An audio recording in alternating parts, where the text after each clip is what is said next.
नमो तस्स भगवतो अरहतो सम्मा सम्बुद्धस्स। नमामि बुद्धं गुणसागरन्तं नमामि धम्मं सुगतेन देशितं नमामि संघं मुनिराज शावकं। नमो बुद्धाय नमो धम्माय नमो संघाय। श्रद्धावन्त उपासक उपासिका तथा धर्मप्रेमी महानुभावहरू, आज मिति 2077 साल भाद्रको 26 गते शुक्रबारको दिन सदा चाहिँ हरेक बिहान 9 बजे फेसबुक लाइभ अन्तर्गत फेसबुक लाइभ मार्फत धर्मदेशना धर्मश्रवणको जुन यो कार्यक्रममा सहभागी भइरहनु हुने, देश विदेशबाट फेसबुक लाइभमा जोडिरहनु हुने सम्पूर्ण उपासक उपासिका तथा धर्मप्रेमी महानुभावहरूलाई म भिक्षु विमलो श्री सिद्धिमंगल बुद्ध विहार सिद्धिपुर साना गाउँ थसी महालक्ष्मी नगरपालिका वडा नम्बर 6 बुद्ध मार्गबाट सबैलाई मैत्रीपूर्ण स्वागत गर्न चाहन्छु। त उपासक उपासिका तथा धर्मप्रेमी महानुभावहरू, हिजोदेखि हामीले एउटा विदुदव नामक कथा देशनालाई प्रस्तुत गरे र आज पनि त्यही विदुदवको भाग 2 को रूपमा हामी धर्मदेशनाको रूपमा उपस्थित भइसकेका छौं र यो एउटा ऐतिहासिक कहानी पनि भएको कारणले गर्दाखेरि पनि हामीले यसलाई बुझिराख्नु आवश्यक छ कि कपिलवस्तु नगरका शाक्यकुल क्षेत्रीय वंश राजकुमार राजपरिवारहरूले श्रावस्ती नगरका अति नै प्रभावशाली राजा कौशल नरेश, जसलाई प्रसेनजित भनिन्छ, प्रसेनजित सँगको जुन सम्बन्धमा तिक्तता उत्पन्न भयो त्यो विषयमा हिजो हामीले भगवान बुद्धसँग विश्वास बढाउने हेतु कौशल नरेशले शाक्यकुलकी राजकुमारीलाई विवाह गर्ने जुन प्रस्ताव, त्यो प्रस्ताव अनुसार कपिलवस्तुका राजखलकहरूले दासीको छोरीलाई राजकुमारको रूपमा प्रस्तुत गरेर प्रसेनजितसँग विवाह गरिदिए र त्यही दासीको छोरी, दासीबाट प्राप्त भएको छोराको नाम विदुदव थियो, जुन विदुदवले आफ्नो मामा घर बाजेहरूलाई चिन्जानको निमित्त कपिलवस्तु पनि आएको थियो। त त्यही यात्राको क्रममा विदुदवले आफू को हो, कसरी यो परिस्थितिसम्म आए भन्ने विषयलाई सबै जानकारी पाइसकेपछि प्रसेनजित महाराजलाई पनि त्यो खबर भइसकेपछि प्रसेनजितले पनि दास दासीहरूलाई महारानी र राजकुमार को चाहिँ अभिषेक सुख सुविधा दिन योग्य छैन, उनीहरूलाई दासकै रूपमा राख्नुपर्छ भन्ने मनसायले सुख सुविधाहरू सबै खोसेर लिएको थियो। तर भगवान बुद्धको देशनाले पुनः त्यो चाहिँ जुन अभिषेक छ, जुन पद छ, जुन सुविधाहरू छ, त्यो पुनः प्राप्त त गरे।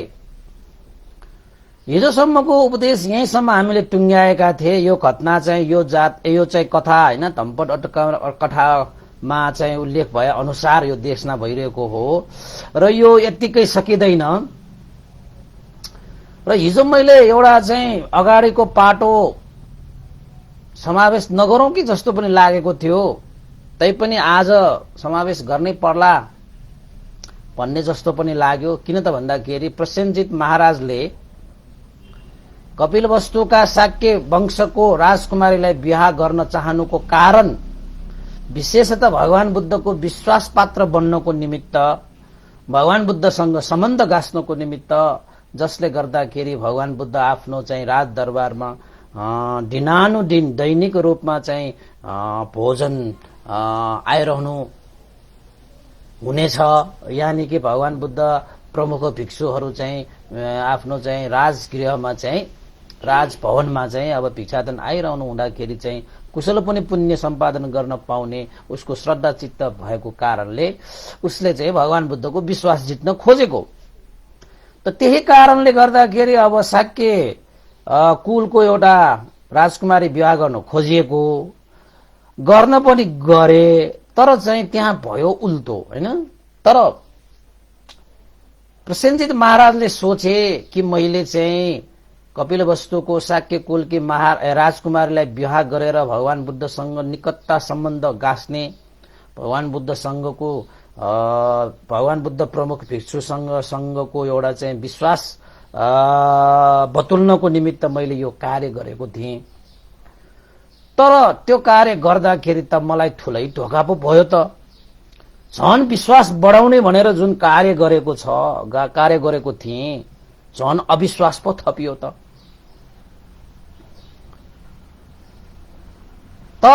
प्रसेनजित महाराजले विचार गरे, यो त मैले चाहे जस्तो यो कार्य त भएन यहाँ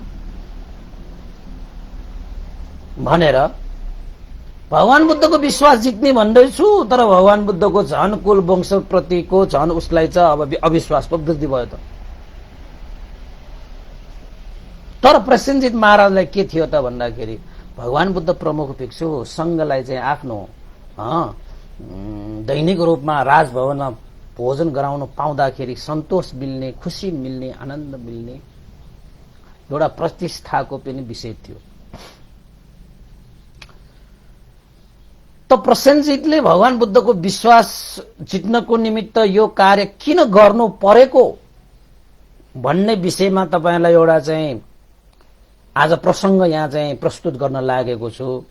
प्रसेनजित जस्तो चाहिँ अब उच्च हैन श्रेष्ठ चाहिँ महाराजले चाहिँ कपिलवस्तुको शाक्य वंशको त्यो राजकुमारीलाई बिहा गर्नको निमित्त उसले इच्छा प्रकट गरेको, भगवान बुद्धसँग विश्वास बढाउनको निमित्त त्यो कार्य गर्नु परेको कारण के हो त भन्ने विषयमा एउटा चाहिँ प्रसंग पनि छ। त्यो प्रसंग पनि म यहाँ चाहिँ अब प्रस्तुत गर्नै पर्ला। त्यो घटना पनि तपाईहरुलाई चाहिँ भनिदिइहालेपछि त तपाईहरुलाई पनि प्रस्तुत भयो नि हैन। त घटना के भएको थियो त भन्दाखेरि हिजो हामीले अलिकति त्यो व्याख्या चाहिँ गरेको थिए हैन कि श्रावस्तीमा अनाथपिण्डिक महाजन, त्यस्तै गरी चुल अनाथपिण्डिक, विशाखा महाउपासिका, सुप्रवासा भन्ने उपासिकाहरूले चाहिँ हरेक दिन आफ्नो गृहमा चाहिँ भिक्षुहरूलाई चाहिँ भोजन गराउने चाहिँ परम्परा नै बसाए। अब तपाईहरुलाई थाहै छ यो चाहिँ अनाथपिण्डिक महाजन, विशाखा उपासिका भनेको त बुद्ध शासनको खम्बाहरू उपासक उपासिकाको हकमा। अब ती उपासक उपासिकाहरूले चाहिँ आफ्नो गृहमा त्यसरी भिक्षुहरूलाई भोजन गराउने जुन परम्परा बसालिरहँदाखेरि चाहिँ प्रसेनजित महाराजले पनि त्यो कुरा थाहा पाएर जानकारी लिए। ती भिक्षुहरू लाम राखेर शान्त दान्तपूर्वक हरेक दिन चाहिँ पात्र बोकेर कहाँ जाँदो रहेछ त जानकारी पाए। उहाँ भिक्षुहरू हैन हरेक दिन अनाथपिण्डिक महाजन, विशाखा महाउपासिका, चुल अनाथपिण्डिक, सुप्रवासा उपासिकाहरूको गृहमा चाहिँ हरेक दिन भिक्षा ग्रहण गर्नुहुन्छ, भोजन ग्रहण गर्नुहुन्छ भनेर चाहिँ राजालाई त्यस्तो जानकारी पाएपछि प्रसेनजित महाराजलाई पनि त्यो भिक्षुहरूको जुन शान्त दान्त हैन एउटा अनुशासित एउटा सभ्य तरिकाले एउटा चाहिँ भव्य तरिकाले त्यसरी चाहिँ आवट जावट त्यस्तो एउटा दृश्य देखेपछि मनमा चाहिँ शान्ति मिलेको रहेछ हैन, मनमा चाहिँ शीतल मिलेको रहेको रहेछ। त प्रसेनजित महाराजले पनि आफ्नो राज दरबारमा पनि हैन त्यसरी नै भिक्षुहरूलाई चाहिँ भोजन गराउन पाउँदाखेरि त झनै आनन्द हुन्छ होला। अर्काको गृहमा, अर्काको स्थानमा अर्काले भोजन गराएको, भिक्षा दिएको त्यो मात्र दृश्य राम्रोसँग हेरिरहँदाखेरि पनि मनमा त्यस्तो चाहिँ सन्तोष हुन्छ, मनमा त्यस्तो चाहिँ शीतल हुन्छ भने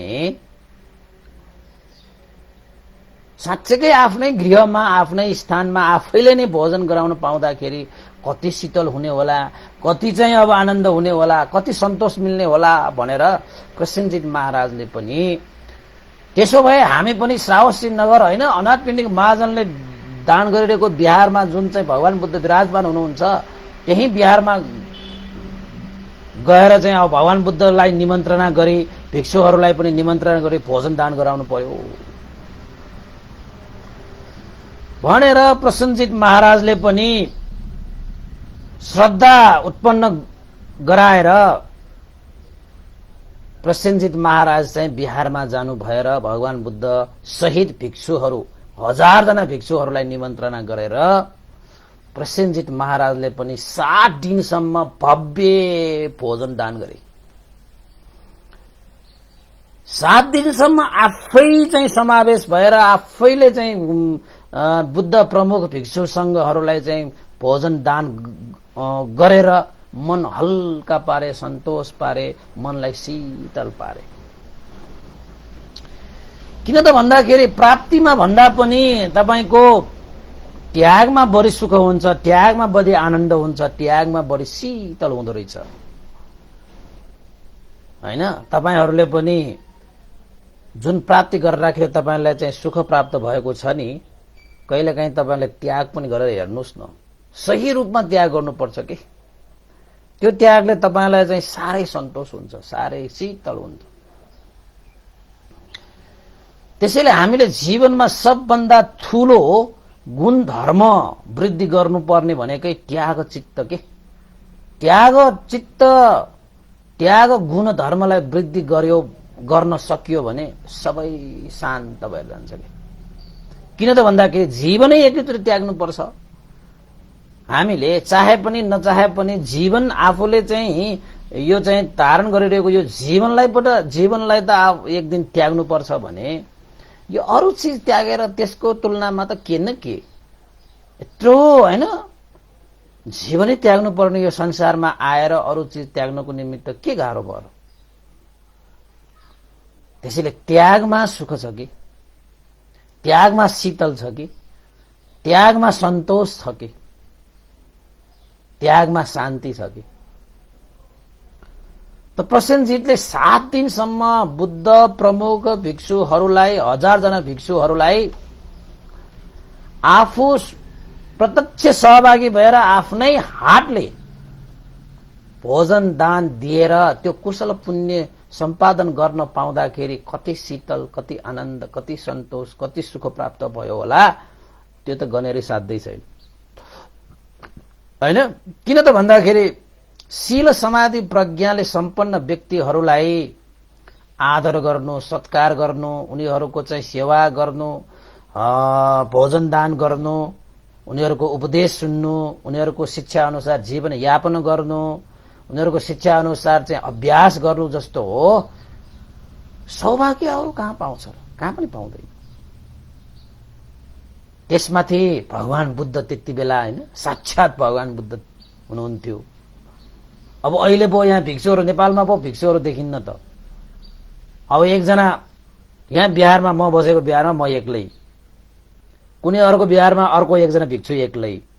बिहारमा प्राय गरी चाहिँ भिक्षुहरू एक्लै एक्लै बसिरहेका छन्। किन त भन्दाखेरि नेपालमा धेरै भिक्षुहरू छैन, धेरै भिक्षुहरू छैन। तर विदेशमा जानुभयो भने एउटै बिहारमा तपाईको 5000 10,000 सम्म बसिरहेका भिक्षुहरू पनि छन्। बर्मामा त हो अब दिनानो दिन त्यतिका भिक्षुहरूलाई लाइन बसेर सभ्य र भव्य रूपमा भोजन गराउन पाउँदाखेरि कति खुसी हुन्छ होला, ल कति खुसी हुन्छ होला। त अब प्रसेनजितलाई खुसी नहुने त कुरै भएन। प्रसेनजित साह्रै खुसी भयो, महाराज भयो हैन, जे पनि पूरा गर्न सक्ने क्षमता भएको राजा। त राजाले भगवान बुद्धलाई प्रार्थना गरे 7 दिनपछि, भगवान शास्ता, त्यागमा सन्तुष्टि छ, त्यागमा सुख छ, त्यागमा शीतलता छ, त्यागमा शान्ति रहेछ। त भगवान बुद्ध 7 दिनसम्म मैले प्रत्यक्ष सहभागी भएर मैले भोजन दान गर्न पाएँ, मलाई धेरै खुसी मिलेको छ। त्यसैले भगवान शास्ता हरेक दिन बुद्ध प्रमुख 500 जना भिक्षुहरू मेरो राज दरबारमा, राजमहलमा भोजनको निमन्त्रणा स्वीकार्नु होला। हरेक दिन भगवान बुद्ध प्रमुख भिक्षु संघ। त भगवान बुद्धले के भन्नुभयो त भन्दाखेरि, हे प्रसेनजित, निमन्त्रणाको लागि साह्रै साधुवाद दिन चाहन्छु, योग्य पनि छ। तर महाराज प्रसेनजित, भगवान बुद्धहरू हरेक दिन एउटै स्थानमा भोजन ग्रहण गर्नु उचित छैन। सबैले भगवान बुद्धलाई भोजन दान गर्ने, भोजन निमन्त्रणा गर्ने इच्छा गरिरहेका हुन्छन्। त्यसैले सदा तपाईकै राजभवनमा सदा भिक्षाटन भोजनको लागि आउनु अलिकति उचित नहोला भनेर भगवान बुद्धले प्रसेनजित महाराजलाई भनिसकेपछि प्रसेनजित महाराजले के भने त भन्दाखेरि, भगवान शास्ता, त्यसो भए तपाईं हजुर भगवान बुद्ध समय मिलेको बेला तपाईं अवश्य पाल्नु होला। यदि तपाईंको समय व्यस्तता भयो भने अरू भिक्षुहरूलाई जिम्मा दिएर भए पनि हरेक दिन, जसरी अनाथ पिण्डिक महाजनको घरमा, जसरी चुल अनाथ पिण्डिक महाजनको घरमा, जसरी विशाखा महाउपासिकाको घरमा, सुप्रवासा उपासिकाको घरमा जसरी चाहिँ हरेक दिन चाहिँ भिक्षुहरू 500 जना 1000 जना भिक्षुहरू त्यसरी भोजन जानुहुन्छ, त्यसरी नै मेरो चाहिँ दरबारमा राजमहलमा पनि त्यसरी नै भोजन दान गर्न चाहन्छु। तपाईले कुनै पनि एकजना भिक्षुलाई त्यसरी चाहिँ व्यवस्था मिलाउनको निमित्त तपाईले आज्ञा गरिदिनु होला, त्यसो भए भनेर चाहिँ प्रसेनजित महाराजले भगवान बुद्धलाई प्रार्थना गरे। त भगवान बुद्धले स्वीकार्नु भयो। त्यसो भए आनन्द भन्तेलाई जिम्मा दिन्छु भनेर प्रसेनजित महाराजको त्यो निमन्त्रणलाई स्वीकारिसकेपछि अब आइन्दादेखि आनन्द भन्तेको नेतृत्वमा हरेक दिन प्रसेनजित महाराजको राज दरबारमा 500 जना भिक्षुहरू चाहिँ भोजनको निमित्त, भिक्षाटनको निमित्त जाने भयो। सुन्नुहोस् है, कथा सुनिराख्नुहोस् है, कस्तो कस्तो भएर आउँछ। प्रसेनजित महाराज पनि खुसी भए। ओहो, अब चाहिँ त्यो अनाथ पिण्डिक महाजनले जस्तो, विशाखा महासी उपासिकाहरूले जस्तो मैले पनि अब दान गर्न पाउने भए भनेर खुसीका साथ आफ्नै राज दरबारमा भिक्षाटन भोजनको व्यवस्था गरिदिए। त राज दरबारमा भनेको त अब हाम्रो चाहिँ अब जनताहरूको घरमा जस्तो त हुँदैन। राज दरबारमा त कुनै पनि काम राजाको आदेश बिना त एउटा सिंहको पनि भाँचिँदैन त्यहाँ।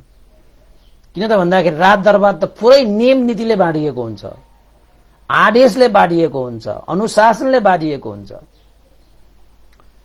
त राजाले 500 जना भिक्षुहरूलाई भोजन दान गर्नको निमित्त निमन्त्रणा गरेर आइसकेपछि हरेक दिन आफ्नै राज दरबारमा भिक्षुहरूलाई भोजन दान गर्ने अवसर पनि पाए, गर्दै पनि गरे। 1 दिन, 2 दिन, 3 दिन, 4 दिन, 5 दिन, 6 दिन, 7 दिन, 1 हप्तासम्म चाहिँ राजाले भिक्षुहरूलाई निमन्त्रणा गरिरहेको त्यो समयमा चाहिँ व्यवस्थित रूपमै दान गर्न लगाए, दान गरे पनि। त राजाको भनेको त धेरै काम कुराहरू हुन्छन्। त्यसैले 1 दिन चाहिँ अब 7 दिनसम्म त 1 हप्तासम्म चाहिँ व्यवस्थित रूपमा चाहिँ भिक्षुहरूलाई दान प्रदान गर्ने, भोजन गराउने, हैन, भिक्षाटन दिने सबै कामहरू सम्पन्न भयो। त 7 दिन सकिसकेपछि 8औं दिनमा राजाको कार्यव्यस्तताको कारणले गर्दाखेरि राजाले प्रसेनजित महाराजले भिक्षुहरूलाई 500 जना भिक्षुहरूलाई चाहिँ दरबारमा भोजन बोलाइरहेको पनि बिर्सिएछ। हेर्नुहोस् है, बिर्सिएछ।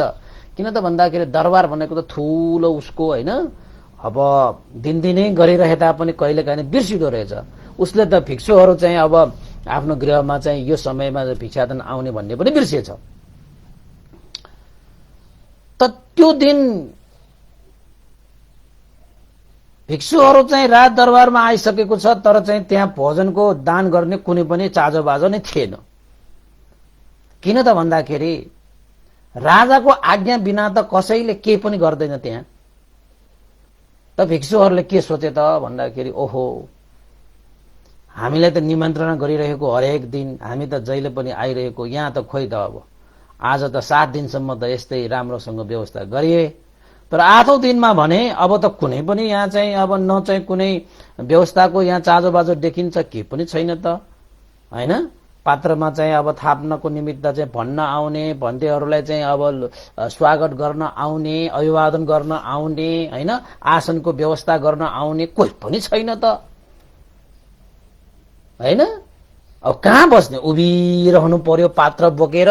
अब त्यो पनि खाली पात्र बोकेर उभिरहेको थियो। त्यो पात्र पनि अब चाहिँ भिक्षाटन पनि दिएको होइन हैन। अब आउनुस् भनेर चाहिँ स्वागत गर्न आएको पनि होइन, कसैले अभिवादन गर्न पनि आएको होइन। आसन कहाँ बस्ने उठिरहनु पर्यो भनिसकेपछि त त्यहाँको कुनै पनि व्यवस्था नभइसकेपछि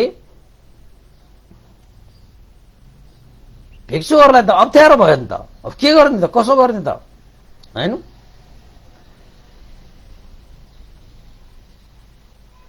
त्यसरी 1 दिन बिर्सिए, 2 दिन बिर्सियो, 3 दिनसम्म बिर्सियो। भिक्षुहरूले त्यो सहेरै बसिरहे हैन। निमन्त्रण त गरिरहेकै थियो।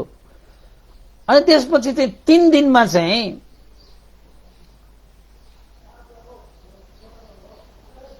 भिक्षुहरूले के सोचे त भन्दाखेरि अब यहाँ त कुनै स्वागत सत्कार पनि छैन, कसैले यहाँ बोलाउन आएको पनि होइन, अभिवादन गर्नु पनि छैन, आसन पनि छैन, यहाँ के बसिरहने, भिक्षा पनि पाइन्न भन्ने त अब चाहिँ हरेक दिन त यसरी चाहिँ सकिन्न भनेर चाहिँ आनन्द भन्दै एकजनालाई मात्रै त्यहाँ छोडेर सबै भिक्षुहरू चाहिँ बिहारमा फर्के। तर यता दरबारमा भने चाहिँ त्यो खानाहरू चाहिँ भोजनहरू चाहिँ व्यवस्था गरिरहेको रहेछ। तर राजाको आदेश बिना चाहिँ तिनीहरूले चाहिँ अब दिन नहुने भएको कारणले राजा भने काम कार्यमा व्यस्त भएको कारणले आज्ञा दिने बिर्सिएछ हैन। त पछि राजा आएर त्यो चाहिँ खानाशालामा यसो हेर्छ त साराका सारा खानाहरू बाँकी रहेछ। किन त भन्दाखेरि सबै भिक्षुहरू त फर्केछन्। त्यही आनन्द एकजना भिक्षु, आनन्द महास्तवीर भन्टे मात्रै, आनन्द भन्ते मात्रै एकजना त्यहाँ रहेको रहेछ। त्यही आनन्द भन्ते एकजनालाई मात्रै खुवाएर सकायो, कार्यक्रमै सकायो। सबै भिक्षुहरू त फर्किसकेका छन्। त आनन्द भन्ते भनेका कस्ता भन्टे त भन्दाखेरि जस्तो सुकै सहेर भए पनि अब धैर्य धारण गरेर बसिरहने। उहाँहरू भनेको चाहिँ अलिकति पारमिता गुण धर्मले सम्पन्न भएर नै आएका भिक्षुहरू भएको कारणले र त्यो नेतृत्व चाहिँ आनन्द भन्तेले गरेको कारणले अरू भिक्षुहरू विदा भएर गए तापनि आनन्द भन्ते चाहिँ बसिरहनु भएको थियो। के भएको, कसो भएको, किन भएको, कसरी भएको सबै कुराहरू जान्नको निमित्त आनन्द भन्ते चाहिँ बसिरहनु भएको थियो। आनन्द भन्ते एकजनालाई त्यो भोजन खुवाएर त अब 500 जनाको चाहिँ भोजन कसरी सकिन्छ। भिक्षुहरू पनि निमन्त्रणा लागि आउनु भएको थियो, भिक्षुहरूको लागि खाना पनि तयार थियो। तर त्यहाँ चाहिँ के थियो त, राज दरबार भएकोले त्यहाँ चाहिँ आदेश चाहिन्थ्यो। त राजाको आदेश नभइकन अरू कसैले केही गर्न नभएको कारणले कसैले के पनि गरेन। त प्रसेनजित महाराजले सबै खानाहरू चाहिँ बाँकी भएपछि ओहो यो भिक्षुहरूलाई मैले बोलाइरहेको त भिक्षुहरूले त खोइ त सबै आएन त आज, किन आएन छ? एकजना मात्रै आनन्द भन्दै रहेछ, सबै भिक्षुहरू त कहाँ गयो भनेर सोद्धाखेरि चाहिँ अब भिक्षुहरू त आउनु भएको हो क्यारे, तर चाहिँ यहाँ कुनै चाहिँ अब प्रतिष्ठान हैन, अभिवादन, आसन ग्रहण आदि इत्यादि केही नभएको कारणले भिक्षुहरू त फर्के। लो, त्यसो भए त ती भिक्षुहरूले त मेरो जो यतिका चाहिँ तयार पारिरहेको, जोरजाम गरिरहेको यो सबै भोजनहरू त खेर पठाए त यो भिक्षुहरूले भनेर चाहिँ प्रसेनजित महाराज पनि अलिकति अब राजाको एउटा चाहिँ छात काँधमा के को ताल होला, यो यत्रो मेरो चाहिँ खानाहरू चाहिँ आएर खेर जाने भयो, झन् चाहिँ म चाहिँ भिक्षुहरूको लागि भनेर यसरी चाहिँ तयार पारिरहेको भनेर चाहिँ अलिकति झक्कियो पनि। त मान्छेहरूले अब आज्ञा नभइकन हामीले केही नगरेको कारणले भिक्षुहरू पनि फर्के, भोजन त त्यत्तिकै भयो।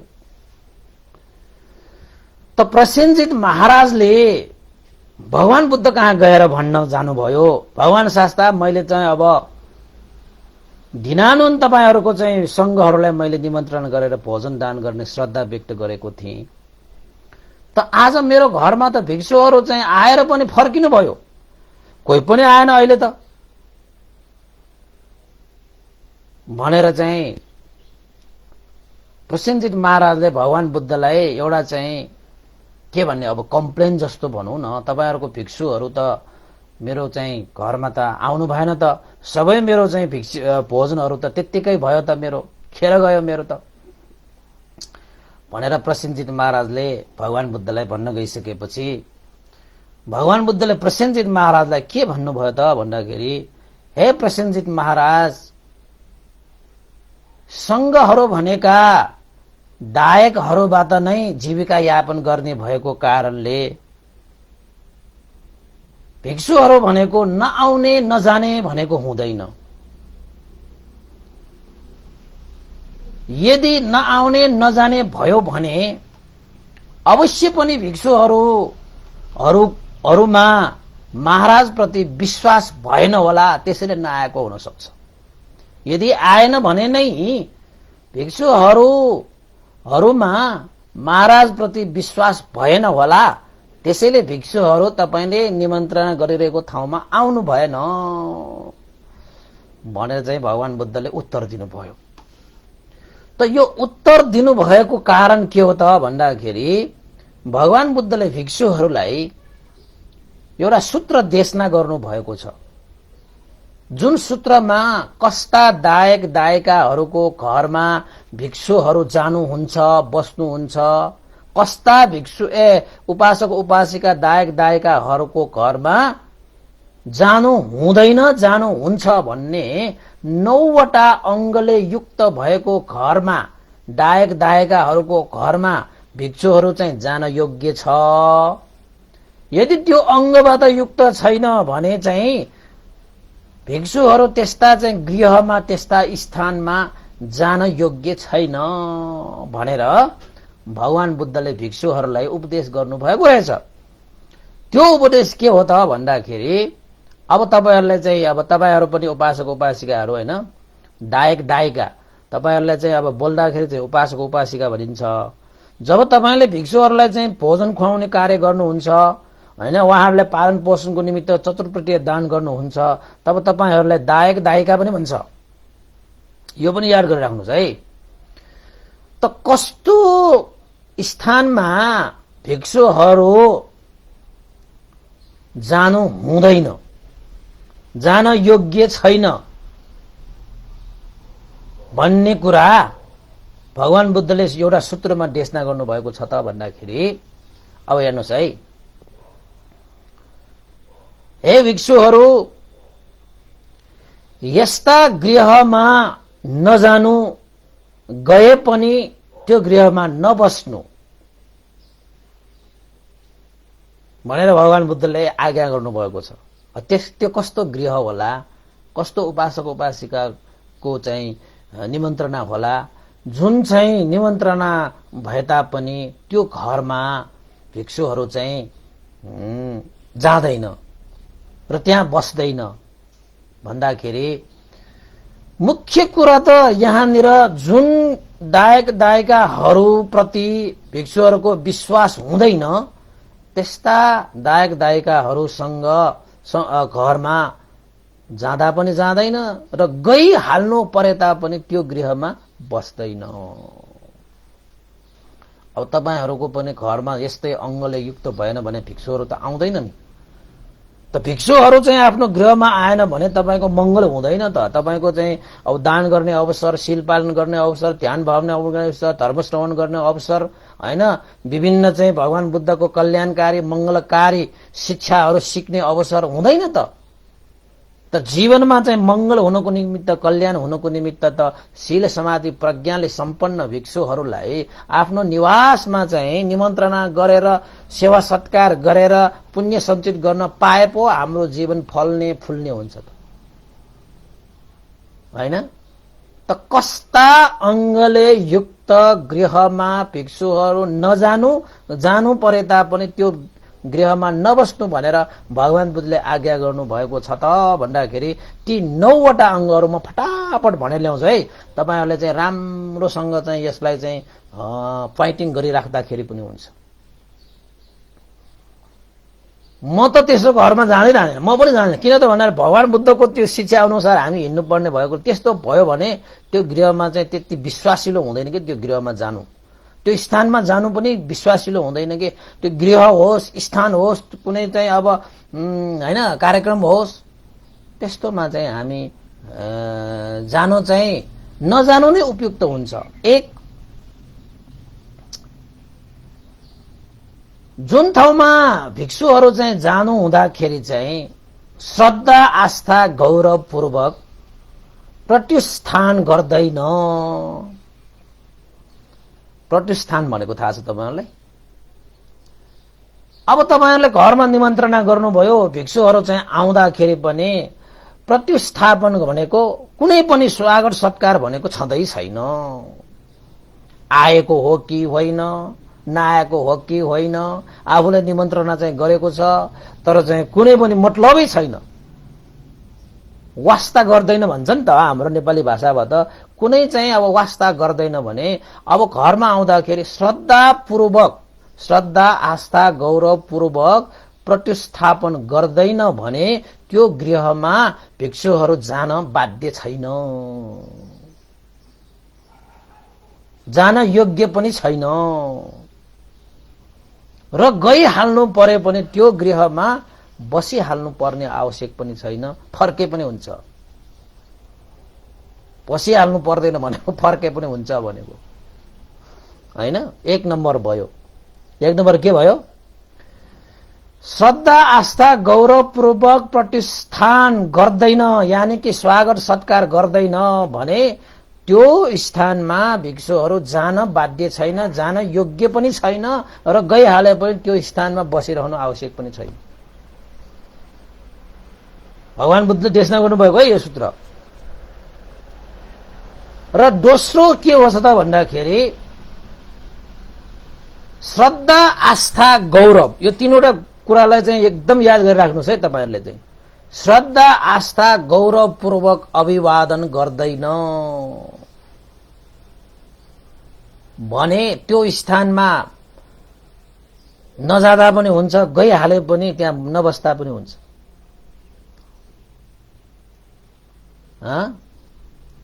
नजानु नै राम्रो त्यस्तो स्थानमा भनेर भगवान बुद्धले भिक्षुहरूलाई देशना गर्नुभएको। हे भिक्षुहरू, जुन ठाउँमा श्रद्धा आस्था गौरव पूर्वक अभिवादन हैन सत्कार गर्दैन त्यो ठाउँमा नजानु नै बेस र जानै परे पनि त्यो स्थानमा नबस्नु बेस। अब अभिवादन भनेको के? भन्तेहरू चाहिँ आउनु भइसकेपछि त तपाईहरुको हिसाबबाट भन्ने हो भने अब वन्दना गर्ने हैन। हाम्रो घरमा पनि ठूला बडा आयो भने हामी नमस्कार गर्छौं, सन्चो बिसन्चो सोध्छौं हैन, आदि इत्यादि त गर्नु पर्यो नि त। अब त्यो एउटा चाहिँ अभिवादन हैन आदर गौरव नगर्ने भनेपछि वन्दना सत्कारहरू चाहिँ नगर्ने स्थानमा अब भिक्षुहरू पनि आएको छ, न केही वास्ता छ, न कुनै कास्ता छ, गर्नुपर्ने जुन चाहिँ व्यवहार छ त्यो चीज भएन भने त्यो स्थानमा तपाईको चाहिँ जानु नजानु नै बेस। तपाईहरुलाई चाहिँ एउटा चाहिँ अभिवादन नहुने स्थान र गइहालिसके तापनि त्यो स्थानमा नबस्नु बेस। कतिवटा भयो? दुईटा भयो है। तपाईहरुले पनि गर्नुपर्छ। यो गरेन भने त भिक्षुहरु चाहिँ तपाईको गृहमा आइरहनु बाध्य छैन। आउँदा आउँदैन। म त जान्दिन। किन त भन्दाखेरि उनीहरुलाई उपकार गर्नको निमित्त नजाने हो। किन त भन्दाखेरि उनीहरुले घरमा बोलाएर हैन, उनीहरुले चाहिँ जुन प्रतिस्थापन गर्ने पर्ने अभिवादन गर्नुपर्ने गरेन भने त बिचरा उनीहरुलाई नै अकुशल लाग्छ नि, उनीहरुलाई नै पाप लाग्छ नि। त भिक्षुहरुको जीवनमा कसैलाई पाप लागोस् भनेर चाहिँ चाहदैन नि। त्यसैले म त जान्दिन। किन भन्दा कि त अब साँच्चै अबुझ नै हो भने त सिकाउनु पर्छ। त्यो त सिकाउँदाखेरि पनि अब हैन, जान्ने कुरा त बेग्लै छ, जोस् नगर्ने हैन। त्यस्तै गरी अर्को कुरा के हो त भन्दाखेरि श्रद्धा आस्था गौरवपूर्वक आसनको व्यवस्था गर्दैन भने पनि त्यो स्थानमा नजानु नै राम्रो, गइहाले तापनि नबस्नु राम्रो। भगवान बुद्धले देशता गर्नुभयो। कस्तो? अब तपाईं चाहिँ घरमा जानुहुन्छ, अब भिक्षुहरुलाई त अब आसन चाहियो। तपाईको शील समाधि प्रज्ञाले सम्पन्न व्यक्तिहरुलाई त एउटा चाहिँ उचित आसनको त व्यवस्था गरिदिनु पर्यो नि घरमा। अब तपाईहरुको घरमा त जो कोही पनि आइरहन्छ, एउटा पाहुना आउँदाखेरि त हामीले तपाईको चाहिँ घरमा चाहिँ एउटा चाहिँ आसनहरु व्यवस्था गरे। तपाईको जात्रा पात्रा कुनै चाहिँ उत्सवहरु भयो भने तपाईको घरमा पाहुना आउँछ कि आउँदैन? हो, त्यो पाहुना आउने व्यक्तिहरुलाई त हामीले त्यो पाहुना शील समाधि प्रज्ञाले सम्पन्न छैन त्यो मतलब भएन। तर पाहुनाको रूपमा आउनेहरुलाई त हामीले त्यसरी चाहिँ एउटा आसनको चाहिँ उचित व्यवस्था गर्नुपर्छ भने भिक्षुहरु भनेको त तपाईको हो एउटा शील समाधि प्रज्ञाले सम्पन्न व्यक्तिहरु, जसलाई हामी चाहिँ संघको त्यो गुण सम्झिँदाखेरि आहुने यो पाहुने यो ढक्किने यो अञ्जली करनी यो भनेर चाहिँ हामी भन्ने।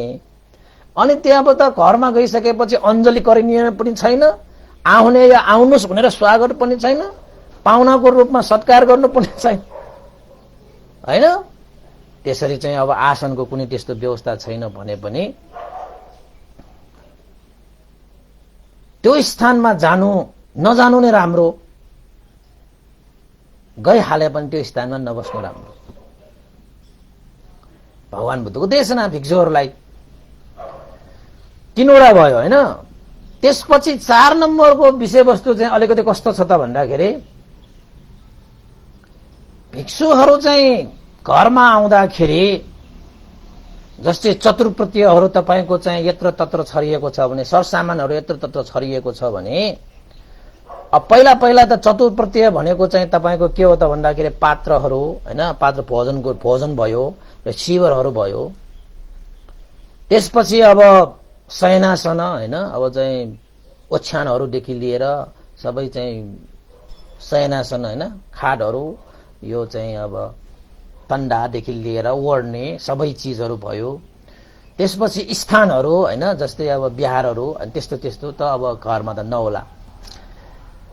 चतुर्प्रत्ययमा पर्ने यानी कि भिक्षुहरुलाई दान दिएर उनीहरुको सेवा गर्न योग्य चीजहरु चाहिँ घरमा यत्र तत्र छन् भने, यदि भिक्षुहरु चाहिँ निमन्त्रण गरेको त्यो दिनमा चाहिँ ती सम्पूर्ण विषयवस्तुहरुलाई चाहिँ भिक्षुहरुले देख्ला भनेर संकुचित भाव राखेर लुकाउने मान्छेहरु, त्यस्तो पनि मान्छे हुँदो रहेछ के। पहिला त्यस्तो मान्छेहरु पनि पाइन्थ्यो। भिक्षुहरुलाई चाहिँ हुने सामानहरु यदि चाहिँ आफ्नो घरमा छ भने भिक्षुहरु आउँदाखेरि चाहिँ अब लुकाइहाल्ने के। जसै तपाईहरुको घरमा पनि साथीभाइ आउँदाखेरि चाहिँ उनीहरुलाई चाहिने सामानहरु चाहिँ देख्ला र उनीहरुलाई चाहिँ माग्ला, उनीहरुलाई दिनु पर्ला हैन, आदि इत्यादि सोचेर तपाईले चाहिँ सामानहरु लुकाउने कार्य गर्छन् त। त्यसरी नै भिक्षुहरु चाहिँ घरमा आउँदाखेरि भिक्षुहरुको लागि, धर्मको लागि, व्यवहारको लागि आदि इत्यादि हैन, शासनको लागि वृद्धि हुन सहयोग गर्ने खाले चाहिँ सरसामानहरु छन् भने अब तिनीहरुलाई दिनु पर्ला। भिक्षुहरुलाई फेरि चाहिँ अब दान दिनु पर्ला, यो सामानहरु फेरि चाहिँ दिनु पर्यो भने त भएन भनेर चाहिँ भिक्षुहरु आउने बित्तिकै सरसामानहरु सबै लुकाउने के। त्यस्ता गृह, त्यस्ता चाहिँ स्थानहरुमा नजानु राम्रो, गइहाले पनि त्यस्ता ठाउँमा नबस्नु राम्रो। अप्ठ्यारो हुन्छ क्या त्यस्तो ठाउँमा। कतिवटा भयो, 4वटा भयो। अनि कोही उपासकहरू हैन भिक्षुहरूलाई चाहिँ बोलाउँछ,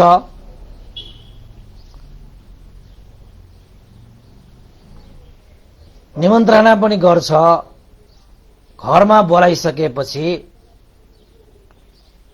सम्पन्न भए पनि, धेरै चिज भए पनि, आर्थिक भौतिक सबै चिजहरू धेरै भए तापनि अलिकति कन्जुस भएर अलिकति अब भिक्षुहरूलाई त आइसकेपछि दान दिनुपर्ने हो ल भनेर चाहिँ निमन्त्रणा गरिरहेको त्यो भिक्षुहरूलाई पनि मन चाहिँ सानो पारेर, नभएको पनि होइन, फेरि उनीहरूसँग चाहिँ सम्पन्न भएर पनि उनीहरूले अलिकति मात्रै दिन्छ अरे भिक्षुहरूको लागि। उनीहरूको जीविका यापन गर्नको निमित्त, चतुप्रत्यय दान गर्नको निमित्त हैन, चतुप्रत्ययबाट भिक्षुहरू चाहिँ जीविका गर्ने भएको हुनाले त्यो चतुप्रत्यय चाहिँ उनीहरूले प्राप्त गर्नको निमित्त धेरै भए तापनि अलिकति मात्र दिन्छ रे। त्यस्ता चाहिँ घरमा पनि हैन, नजानु राम्रो, गइहाले पनि नबस्नु राम्रो। किन त भन्दाखेरि बार बार भिक्षुहरू गयो भने बिचरा उनीहरूको चाहिँ झन् कपटी स्वभाव हैन, त्यो के भन्छ अब हाम्रो नेपाली नेवार भाषा नोस्या भन्छ हैन, अलिकति चाहिँ अब मात्सर्य स्वभावको हैन, अलिकति अब चाहिँ कपटी स्वभावको त्यस्तो मान्छेहरू पनि हुन्छ हैन। त्यस्ता मान्छेहरूको चाहिँ घरमा चाहिँ गयो भने चाहिँ फेरि उनीहरूलाई चाहिँ त्यस्तो अकुशल चित्त वृद्धि हुने भएको कारणले अनि त्यस्ता घरमा चाहिँ अब नजानु राम्रो हो। गइहाले पनि त्यो नबस्नु, तुरुन्तै आउनु त्यहाँबाट। किन त भन्दाखेरि जति बसियो उति तिनीहरूलाई चाहिँ मनमा चाहिँ अकुशलहरू वृद्धि भइरहने भएको कारणले त्यो स्थान चाहिँ छाड्नु जातिले। कतिवटा भयो, धेरै भए तापनि कम दिने, धेरै भए तापनि अलिकति मात्र दिने हैन। अब त्यसपछि 6औं नम्बरमा के दिएको छ त भन्दाखेरि मिठा मिठा खानेकुराहरू भए पनि नमिठाहरू खोजेर मात्रै भिक्षुहरूलाई दान गर्ने त हो नि, भिक्षुहरूलाई खुवाउने त हो नि भनेर निमन्त्रणा गरेको भिक्षुहरूलाई चाहिँ के गर्छ त भन्दाखेरि नमिठो के छ, मिठोहरू चाहिँ आफूहरूलाई खाने, नमिठोहरू चाहिँ भिक्षुहरूलाई खुवाउने गर्छ। यो पनि एक किसिमको कन्जुस जस्तै हो, लोभी जस्तै हो यो किसिमको हैन। अब त अघिको नम्बर चाहिँ धेरै भए तापनि कम मात्रै दिने भयो। त्यो भनेको के त भन्दाखेरि अब आफूसँग आफ्नो गच्छे श्रद्धाले चाहिँ दान प्रदान नगर्ने। अब परिवार चाहिँ सम्पन्न छ तर चाहिँ केही चिज चाहिँ दान गर्दाखेरि चाहिँ एकदमै चाहिँ कन्जुस भएर मात्रै दान गर्ने, त्यस्ता व्यक्तिहरूको घरमा नजानु राम्रो, गइहाले पनि नबस्नु राम्रो। अब यो चाहिँ यहाँनिर चाहिँ खानाको सन्दर्भमा आयो। अब जस्तै तपाईहरुले चाहिँ देवी देवताहरूलाई पूजा गर्न जाँदाखेरि छ नि, तपाईहरुले चाहिँ केराहरू छ भने बिग्रेको केरा भयो भने यो देवतालाई, यो चाहिँ धेरै पाकेर यो चाहिँ अब 1-2 दिनमा बिग्रिन्छ, यसलाई पनि अब देवतालाई यताउता तपाईहरुले चाहिँ चढाउनको निमित्त पठाउँछ नि हो। त्यसरी नै भिक्षुहरू भनेका त तपाईको एक छाक मात्रै खाने भयो हैन, उकालो भोजन वेरमनी भनिसकेपछि बेटाइममा त खाँदैन भिक्षुहरूले। त भिक्षुहरूलाई भनेको तपाईले निमन्त्रणा गरिसकेपछि उहाँहरू भनेको त एक छाक खाने भिक्षुहरू, त्यसैले उहाँहरूको लागि त जीवन एक दिनको लागि परिपूर्ण हुने गरी जति सक्छ त्यति हामीले चाहिँ उहाँहरूलाई चाहिँ भोजनद्वारा सेवा सत्कार गर्नुपर्छ भनेर नगरिकन यो मिठो छ भने मैले खानुपर्छ, हाम्रो परिवारले खानुपर्छ, अलिकति यो भिक्षुहरू भनेको जस्तो खुवाए पनि हुन्छ, जस्तो चाहिँ दान गरे पनि हुन्छ, उनीहरू त त्यागी हो हैन भनेर चाहिँ भिक्षुहरूको लागि मिठो चिजहरूलाई छुट्याएर नमिठो चिजहरू चाहिँ खुवाउँछ भने त्यो खानाले भिक्षुहरूको जीवनलाई चाहिँ राम्रोसँग सञ्चालन गर्नलाई गाह्रै हुन्छ। त्यसैले त्यस्ता गृहमा नजानु राम्रो, गइहाले पनि नबस्नु राम्रो। अब चाहिँ फेरि चाहिँ नजानु फेरि। त्यसैले चाहिँ छैटौं नम्बरमा के छ फेरि तपाईहरुलाई चाहिँ भन्तेले त के भन्यो आज, यो त विदुधर्मको कथा हो भनेर भन्नु होला। यो प्रसेनजित महाराजलाई भगवान बुद्धको कथा अनुसार नै आइरहेको विषयवस्तुहरू हुन् हैन। अनि त्यसपछि 7औं नम्बरमा के त भन्दाखेरि भिक्षुहरू त निमन्त्रणा गरिसके, अब अरूले यसो भन्ला त्यसो भन्ला भनेर चाहिँ दिनु त पर्यो हैन।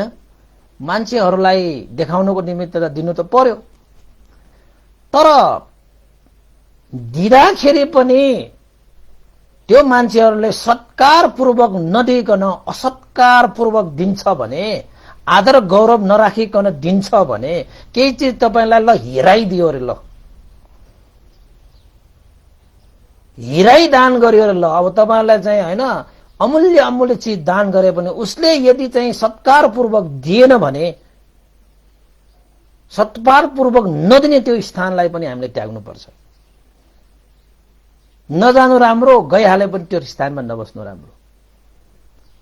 दिँदाखेरि पनि केही चिजहरू चाहिँ भिक्षुहरू भनेको त दक्षिणेय, आहुनेय, पाहुनेय, दक्षिणेय, अञ्जली करणीय भनेको थाहा छ तपाईलाई। आहुनेय भनेको के हो? आह्वान गर्न योग्य, भन्ते पाल्नुहोस् हजुर भनेर चाहिँ निमन्त्रणा गर्न योग्य। पाहुनेय, पाहुना जस्तै सत्कार गर्न योग्य। दक्षिणेय, दक्षिणेय भनेको दक्षिणा दिन योग्य भनेको मतलब अब दान प्रदान गर्न योग्य। अञ्जली करणीय उहाँहरूलाई भनेको त हामीले यो 10 औंलाहरू जोडेर आदर गौरव सत्कार गर्न योग्य व्यक्तिहरू रे। संघको गुण 9 वटा मध्येमा तपाईहरुलाई यो मैले सुनाएको। आहुनेय, पाहुनेय, दक्षिणेय, अञ्जली करणीय भनेर तपाईहरु चाहिँ भन्नुहुन्छ हैन, संघको त्यो गुणहरूलाई स्मरण गर्दाखेरि। त्यसैले भिक्षुहरू भनेको चाहिँ हर हमेशा तपाईहरुले चाहिँ निमन्त्रणा गर्न योग्य व्यक्ति यो संसारमा कोही छ भने त्यो भिक्षुहरू हो, श्रमणहरू हो। पाहुनाको रूपमा तपाईले पाहुना पनि तपाईको घरमा कहिलेकाहीँ मात्रै आउँछ, तर भिक्षुहरू भनेको हर हमेशा तपाईले आफ्नो गृहमा चाहिँ पाहुनाको रूपमा निमन्त्रणा गर्न योग्य छ, पाहुनाको रूपमा सत्कार गर्न योग्य छ। दक्षिणेय भनेको चाहिँ कोही कोही अरू व्यक्तिलाई कहिलेकाहीँ मात्रै हामीले दान दिन योग्य छ हैन। कहिलेकाहीँ चाहिँ कुनै हुन्छ नि तपाईहरुको जीवनमा, यो फलना दिनमा उहाँहरूलाई दान गर्ने भनेर चाहिँ तपाईहरुको त्यो समय तोकिरहेको हुन्छ। तर भिक्षु श्रमणहरू शील समाधि प्रज्ञाले सम्पन्न भएको हुनाले हर हमेशा दक्षिणेय हो के। यो समय त्यो समय भन्ने नै हुँदैन, उहाँहरूलाई देख्ने बित्तिकै दान गर्न योग्य छ। र अञ्जली गरिने यो कुनै कुनै बेला कुनै कुनै मान्छेलाई कहिलेकाहीँ मात्र नमस्कार गर्न योग्य छ के है। त्यो स्थितिमा पुग्यो भने नमस्कार गर्न योग्य छ। त्यो पद, त्यो स्थिति, त्यो संस्कृति भएन भने उसलाई नमस्कार नगरे पनि हुन्थ्यो के, मान सम्मान नगरे पनि हुन्थ्यो के। तर भिक्षुहरूलाई भनेको हर हमेशा तपाईले अञ्जली करणीय भनेको यो 10 वटा औंलाहरू जोडेर नमस्कार गर्न योग्य छ कि। उहाँहरूको कहिले पनि त्यो पद गुमेको त्यो चिज, अब शील समाधि प्रज्ञा नभएर चाहिँ भिक्षुबाट च्युत भयो भने त अर्कै कुरा भयो हैन। तर भिक्षुहरू भइसकेसम्म त अञ्जली करणीय हो हैन। अब त्यस्ता व्यक्तिहरूलाई दिन चाहिँ दिन्छ, अरूले भन्ला, अरूले चाहिँ केही चाहिँ यसो उसो भन्ला, यसो उसो गर्ला भन्ने हिसाबले दिन चाहिँ दिन्छ, तर सत्कारपूर्वक दिँदैन भने। त्यसैले भिक्षुहरूलाई दान गर्दाखेरि पनि तपाईले हिराई दान दिए भने सत्कारपूर्वक घोडाले टेकेर हातले 2 हातले जोडेर भगवान भन्टे यो चाहिँ ग्रहण गरिदिनु होला भनेर चाहिँ श्रद्धा आस्था गौरवपूर्वक तपाईले दिन सक्नुपर्छ। त्यसो सत्कार भएन भने अब दिँदाखेरि पनि लल्लाओ। अब कोही कोही मान्छेहरू कस्तो हुन्छ थाहा छ, अब जस्तै तपाईहरुको देउताहरूलाई चाहिँ पैसा चढाउँदाखेरि यताबाट पैसाले हानेर पठाइन्छ नि, अनि त्यो देउताको टाउकोमै लाग्छ। तपाईको चाहिँ यो करुणामय रथमा देउता राख्दाखेरि तलबाट यसरी हानेर पठाउँछ नि, त्यो सत्कार भएन नि त्यो हैन। त्यो पैसा चढाउँदाखेरि पनि अनुहारमा लगाएर त्यो अनुहारै बिग्रिने गरी पैसा चढाउने मान्छेहरू पनि छन्। फूल चढाउँदाखेरि फूलले यसरी हानेर चाहिँ भगवानहरूको हैन त्यसरी चढायो भने चाहिँ त्यो फूल चाहिँ गनाइदिन्छ, त्योबाट चाहिँ अब फोहोर भइसकेपछि त्यो सत्कार भएन के। त्यसरी चाहिँ सत्कार भयो भने त्यो पूजै होइन नि त्यो। अब जस्तै तपाईँले अक्षताहरू छर्काउँछ, यसरी छर्किन्छ, पानीहरू यसरी छर्किन्छ। अब हामी मान्छेहरू बिहान बिहान त्यो बाल्टिनमा यसरी छर्किन्छ, त्यसरी गौरव भएन नि त्यो। त्यसरी चाहिँ भगवान बुद्धलाई तपाईँले पानी चढाउनुहुन्छ, दियो चढाउनुहुन्छ, धूप चढाउनुहुन्छ, जल चढाउनुहुन्छ, त्यो चढाउँदाखेरि पनि तपाईँले कति आदर गौरवपूर्वक चाहिँ ढोगेर चाहिँ तपाईँले चाहिँ चढाउनुहुन्छ। त्यसरी चढाउनुपर्छ केही चिज तपाईँले चढाउनु हुँदाखेरि पनि, अनि मात्र त्यसलाई सत्कार भनिन्छ। यदि त्यस्तो सत्कार भएन भने तपाईँले बुद्ध पूजा गरिरहनु भएको त्यो चाहिँ उपयुक्त छैन। र भन्तीहरूलाई पनि केही चिज त्यसरी दिँदाखेरि पनि, दान दिँदाखेरि फ्याँकेर दिने, कुनै चिज दिँदाखेरि ल भनेर दिने होइन, त्यसरी चाहिँ अगौरवपूर्वक केही चिज दिन्छन् भने त्यस्तो ठाउँमा नजानु राम्रो। र गइहाल्नु परे तापनि अब फेरि फेरि नजाने, अब त्यो ठाउँलाई छोड्ने। कतिवटा भयो? 60 वटा भयो। अब अर्को 8 नम्बरको कुरा के हो त भन्दाखेरि धर्म श्रवण गर्न श्रद्धा आस्था गौरवपूर्वक सामुन्ने बस्न आउँदैन भने भगवान बुद्धको शिक्षा अनुसार त भिक्षुहरूले पनि अनुमोदन धर्म देशना गर्नुपर्छ। तपाईको घरमा भोजन आयो भने भिक्षुहरूले परित्राण गर्छ, बुद्ध पूजा गर्छ, त्यसपछि धर्म देशना गर्नुहुन्छ। अब त्यो धर्म देशना गर्ने त्यो समयमा भगवान बुद्धको जुन परम्परा अनुसार हैन, अब उपासक उपासिकाहरू त धर्म श्रवण गर्नुपर्ने हो, भन्तीहरूले पनि दिएर आउनुपर्छ। उपासक उपासिका लिएर मात्र आउने होइन हैन। तपाईहरुले चाहिँ दान गर्नुभयो भने भिक्षुहरूले पनि तपाईहरुले दान गर्छन्, अनि भिक्षुहरूले त दानको रूपमा चाहिँ धर्म देशना गर्नुहुन्छ। त्यो धर्म देशना गर्दाखेरि त्यो उपासक उपासिका धर्म श्रवण गर्ने कुनै इच्छा पनि छैन, श्रद्धा पनि छैन, सुन्दा पनि सुन्दैन, ल आउनुस् भनेर निमन्त्रणा गर्दाखेरि पनि सामान्य गौरवपूर्वक श्रद्धापूर्वक बस्न आउँदैन भने त्यस्ता गृहमा नजानु राम्रो, गइहाले पनि नबस्नु राम्रो। कतिवटा भयो? 8 वटा भयो हैन। अनि त्यसपछि 9 नम्बरकोमा भगवान बुद्धले फेरि भन्नुभएको छ, जुन गृहमा गुण स्थानमा गएर तपाईले धर्म देशना गरिरहनु हुँदाखेरि धर्म श्रवण गर्ने ती उपासक उपासिकाहरूले आदर गौरवपूर्वक धर्म श्रवण गर्दैन भने त्यो स्थानलाई पनि त्याग्नु जाति, त्यो स्थानमा चाहिँ नजानु राम्रो, गइहाले पनि नबस्नु राम्रो। ल हेर्नुस्, अब धर्म देशना गरिरहेको छु, भगवान बुद्धको दुःखबाट मुक्त हुने त्यस्तो एउटा शिक्षा प्रदान गरिरहेको छु, तर त्यो मान्छेहरू गुरु गुरु निधाइरहेको छ, यताउता चलिरहेको छ, धर्मप्रति कुनै गौरव छैन, सुन्ने कुनै इच्छा चाहना व्यक्त गर्दैन, कहिले सकिएला भनेर मात्र कुरेर बसेको छ भने त्यस्तो ठाउँमा गएर भिक्षुहरूले समय बिताउनु भनेको चाहिँ उपयुक्त छैन। किन त भन्दाखेरि ती उपासक उपासिकाहरू विश्वसनीय भएन, धर्मको कार्यमा विश्वसनीय भएन, बरु तिनीहरूको स्थानमा त्यसरी चाहिँ जानुभन्दा अरू अन्य स्थानमा त्यसरी समय दिएर जुन ठाउँमा श्रद्धापूर्वक स्वागत गर्छ, अभिवादन गर्छ, आसन लगाइदिन्छ हैन, मनमा त्यस्तो चाहिँ संकुचित भाव राख्दैन, सामान सीमाहरू लुकाउँदैन हैन, अनि चाहिँ धेरै भइदा पनि चाहिँ कन्जुस भएर अलिकति मात्र दिएर चाहिँ तार दिने मान्छेहरू हुँदैन हैन।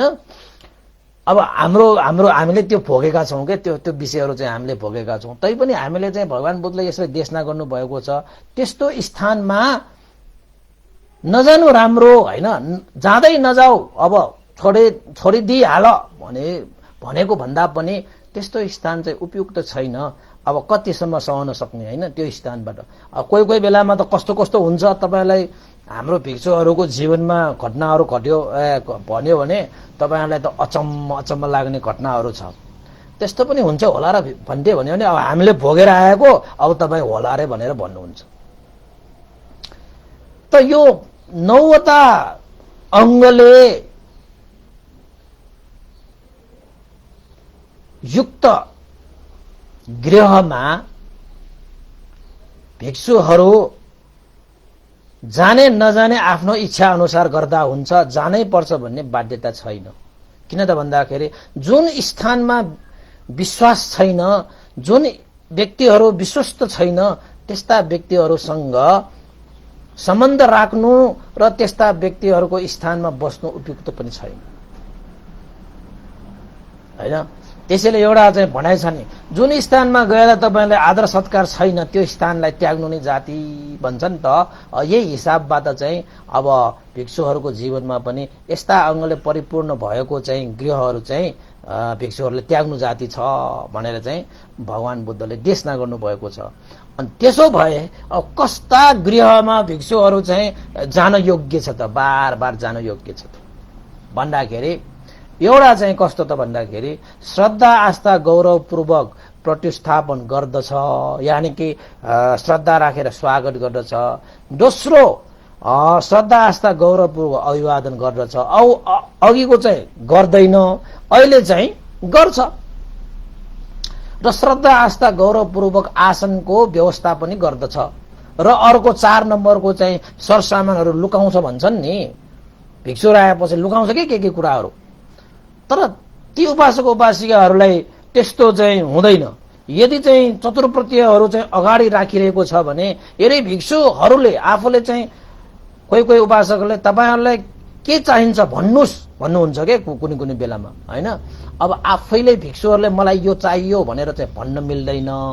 तर चाहिँ जुन चाहिँ सामानहरू अगाडि राखेर तपाईहरुले चाहिँ चाहिने मात्रामा लिन सक्नुहुन्छ भनेर कोही उपासकहरूले चाहिँ अब भिक्षुहरूको चाहिँ आवश्यकता हामीलाई के छ थाहा छैन, उहाँहरूले चाहिँ हामीले चाहिँ अगाडि राखिदिएको यो सरसामानहरू मध्येमा अब उहाँहरूले चाहिँ कुन चाहिँ इच्छा छ त्यो लिँदा पनि हुन्छ भन्ने उपासकहरूसम्म पनि हुन्छ।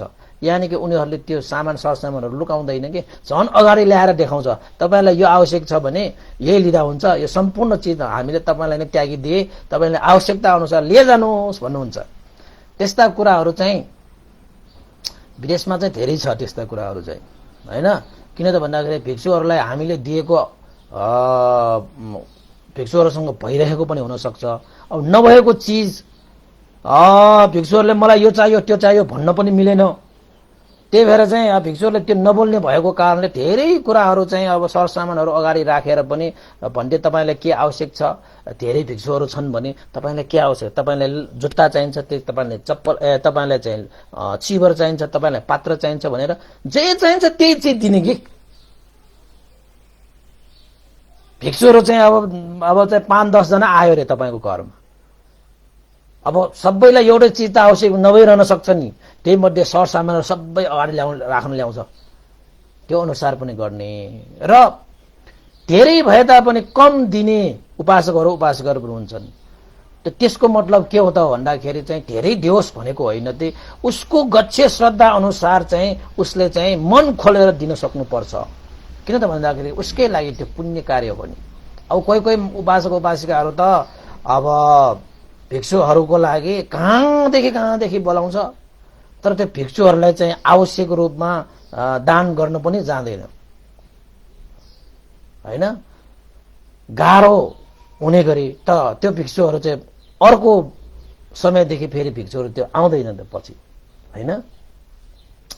त कुनै ठाउँमा भिक्षुहरूलाई चाहिँ अब भिक्षुहरू भनेको त्यागी त हो नि, जहाँ सुताए पनि सुत्नु पर्छ, जे खुवाए पनि खुवाउनु पर्छ, खानु पर्छ भनेर भिक्षुहरूलाई त जे पनि खुवाइदिने।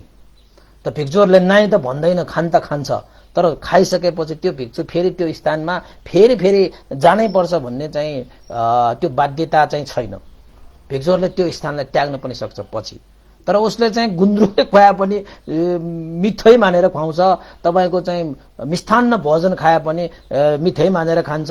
मिठो नमिठो भनेको त उसलाई के पनि हुँदैन, हैन।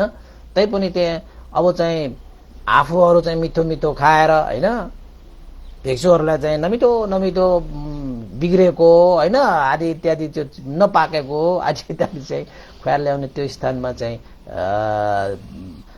त्यो दिनमा चाहिँ मजाले उनीहरूलाई पुण्य लाग्ने गरी खाएरै आउँछ। त पछि निमन्त्रणा गरे पनि त्यो स्थानमा जानै पर्छ भन्ने भिक्षुहरूलाई चाहिँ निमन्त्रणा गरे तापनि त्यो बाध्यता चाहिँ छैन। अब त्यसपछि तपाईको चाहिँ सत्कारपूर्वक नदिने, अब यहाँ त हाम्रो कस्तो ठाउँमा जान योग्य छ त भने दिँदाखेरि केही चिज एउटा चामल एउटा चाहिँ दिए पनि सत्कार आदर गौरवपूर्वक दिने उपासकहरू पनि थुप्रै छन् यो संसारमा, त यो खुवाउनेको सवालमा चाहिँ उपासक उपासिकाहरूले त भिक्षुहरूलाई त आफूहरूले चाहिँ दैनिक रूपमा खाइरहने खाना भन्दा पनि भिक्षुहरू निमन्त्रण गर्दाखेरि त्यो भन्दा त हजारौं गुणा चाहिँ उच्च स्तरको खाना खुवाउने उपासक उपासिका तन्नै छ। श्रद्धा हो नि, त्यो त श्रद्धा हो नि। भिक्षुहरू भनेका एक छाक खाने खानेहरू भएकोले हामीले चाहिँ उहाँहरूलाई चाहिँ हरेक दिन त बोलाउन सकिँदैन। त्यसैले चाहिँ हामीले उहाँहरूलाई एक दिन यसरी भोजन बोलाउँदाखेरि चाहिँ उहाँहरूलाई चाहिँ तृप्त हुने गरी खुवाउनुपर्छ भनेर खुवाउने उपासकहरू पनि छन्। तपाईँको घरमा पाहुना आउँदाखेरि तपाईँले खाइरहेको जस्तो खुवाउँछ कि त्योभन्दा अलिकति माथिको खुवाउँछ, होइन? त्यसरी अब धर्म श्रवण गर्नको निमित्त चाहिँ सामुन्य बस्न आउने त्यो घरमा कुनै कुनै बेलामा त उपासक उपासिकाहरू त जति धर्मदेशना सुने पनि नपुग्ने किसिमले हामीलाई अझै धर्मदेशना सुन्ने भनेर आइरहेको हुन्छ। अब धेरै सुन्ने भने पनि त हुँदैन। तर जे होस्, उपदेश सुन्नको निमित्त भिक्षुहरूले निमन्त्रणा गरिसकेपछि अगाडि चाहिँ आदर गौरवपूर्वक चाहिँ बस्न आउनुपर्छ र उपदेश सुनिरहँदाखेरि पनि अलिकति चाहिँ आदर गौरवपूर्वक श्रद्धा राखेर सुनिदिनुपर्छ। त्यस्ता गृहहरूमा चाहिँ भिक्षुहरू चाहिँ जान योग्य छ, बार बार जान योग्य छ अरे, गइहाले पनि फेरि फेरि जान योग्य छ भनेर चाहिँ भगवान बुद्धले भन्नुभयो। त्यो भनेको मतलब चाहिँ के हो त भन्दाखेरि जुन स्थानमा जुन व्यक्तिहरूसँग विश्वास बढ्छ त्यस्ता विश्वासशीला व्यक्तिहरूसँग चाहिँ अब सम्बन्ध राख्नु राम्रो। विश्वास नभएका व्यक्तिहरूसँग सम्बन्ध राखेर कुनै पनि लाभ हुन सक्दैन भनेर चाहिँ भगवान बुद्धले यो चाहिँ के भन्छ, भिक्षुहरूलाई यो उपदेश दिनुभएको थियो। त भगवान बुद्धले चाहिँ त्यो प्रसेनजित महाराज कौशल महाराजलाई के भने त भन्दाखेरि, महाराज तपाईको प्रति भिक्षुहरूको विश्वास भएन होला, त्यसैले तपाईकोमा भिक्षुहरू आउनु भएन भनेर चाहिँ भगवान बुद्धले प्रसेनजित महाराजलाई सुनाएको। भिक्षुहरूको विश्वास भएन भने तपाईको गृहमा त्यो आउँदैन भिक्षुहरू। नत्र त भिक्षुहरू भनेको त दायक दायिकाहरूबाट जीविका यापन गर्ने भिक्षुहरू भएको कारणले तपाईले निमन्त्रणा गर्यो भने त अवश्य पनि आउनै पर्ने हो। त भिक्षुहरू नआएको भनेको कारण के हो त भन्दाखेरि तपाईसँग ती भिक्षुहरूको विश्वास बढेन। जुन ठाउँमा आदर गौरव छैन, सत्कार छैन, त्यो स्थानमा भिक्षुहरू त जाँदैन। किन त भन्दाखेरि आफ्नो निमित्त होइन, ती उपासकको निमित्त नगएको भनेर प्रसेनजित महाराजलाई भगवान बुद्धले देशना गर्दै रहँदाखेरि प्रसेनजित महाराजले सुनिराख्नु भयो। त्यसपछि प्रसेनजित महाराजलाई भगवान बुद्धले चाहिँ एउटा जातक पनि देशना गर्नुभयो। महाराज, पहिला पहिलाका पण्डितहरूले जुन स्थान विश्वसनीय छैन, जुन व्यक्ति विश्वसनीय छैन, त्यस्ता व्यक्ति र त्यस्ता स्थानलाई त्यागेर विश्वस्त ठाउँ र विश्वस्त व्यक्तिहरूसँग चाहिँ विश्वस्त व्यक्तिहरूसँग गएका ती चाहिँ कथाहरू पनि छन् भनेर त्यो चाहिँ भगवान बुद्धले प्रसेनजित महाराजलाई एउटा अतीत एउटा जातक पनि देशना गर्नुभयो। जातक चाहिँ कस्तो छ त भन्दाखेरि सानो जातक छ। अतीत कालमा वाराणसी ब्रह्मदत्त राजाले राज्य गरिरहेको बेलामा एकजना केशव नामक एउटा राजा थियो। त्यो राजाले संसारिक यो स्वभाव धर्मलाई बुझेर जानेर अनित्य दुःख अनात्मा, यो संसार भनेको परिवर्तनशील छ, यो संसार भनेको दुःखमय छ, यो संसार भनेको अनात्मा स्वभाव भएको छ, म मेरो भन्ने के पनि छैन भनेर अनित्य दुःख अनात्मा स्वभावलाई जानेर बुझेर केशव नामक राजा राजपाट सबै त्यागेर ऋषि प्रवज्या हुन गए। भगवान बुद्धले प्रसेनजित महाराजलाई सुनाउनु भएको यो जातक। ऋषि प्रवज्या हुन गए र केशव राजा ऋषि प्रवज्या भएको देखेर उसँगै 500 जना अरू मान्छेहरू पनि प्रवजित हुन गए। उसकै पछि लागेर 500 जना व्यक्तिहरू पनि प्रवजित हुन गए र साथसाथै केशव राजाको हजामी यानी कि नाउ उसको सेवक पनि राजालाई चाहिँ मैले सेवा गरिरहेको, अब राजा जस्तो मान्छे त ऋषि प्रवज्या भएर गए भने म मात्र के गरेर बस्नु, दरबारमा बस्दाखेरि त मैले राजालाई सेवा गर्ने हो, राजाको केस काट्ने थियो, अब म यहाँ किन बसिरहने, राजा जस्तै म पनि जंगलमा गएर नै प्रवजित भएर जाने भनेर तपाईको कप्पक नामक सेवक पनि केशव राजा प्रवजित सँगै प्रवजित भएर गए।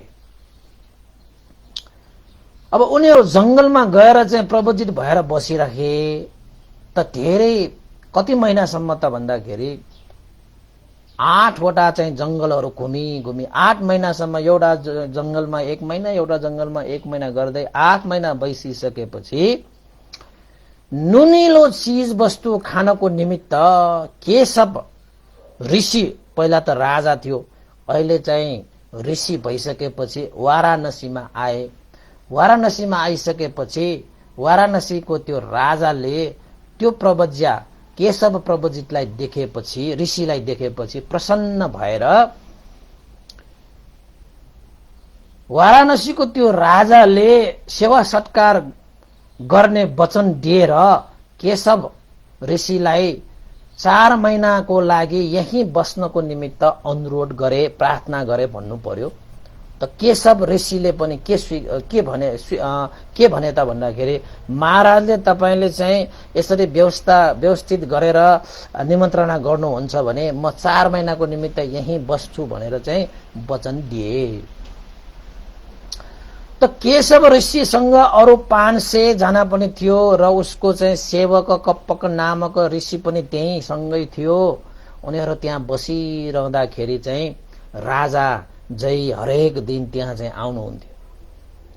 हरेक दिन आउँदाखेरि राजा सहित धेरै सेनाहरू चाहिँ हात्तीमा सवार भएर आउँदाखेरि हात्तीहरू यति कराउँथ्यो कि त्यो हात्तीहरू कराएको कारणले गर्दाखेरि त्यो वाराणसीको त्यो राजाको त्यस्तो एउटा उद्यान भए तापनि त्यो हात्तीहरूको कोलाहलको कारणले गर्दाखेरि अरु केशव ऋषिहरूसँग बस्न आउने अरु ऋषिहरूले त के भन्नुभयो त भन्दाखेरि, ए केशव ऋषि यहाँ त बस्नु उपयुक्त छैन रहेछ, किन त भन्दाखेरि यहाँ त अब हात्तीहरूको यो कोलाहलले गर्दाखेरि हामी त शान्त स्वभावमा बस्नु पर्ने, हामी त यहाँ बसेर जुन चाहिँ अब ध्यान साधना आदि इत्यादि गर्नुपर्ने त्यो त हामीलाई चाहिँ उपयुक्त भएन, हामी त फर्किनु पर्यो भनेर ती ऋषिहरूले भन्दाखेरि चाहिँ केशव ऋषिले के भने त भन्दाखेरि,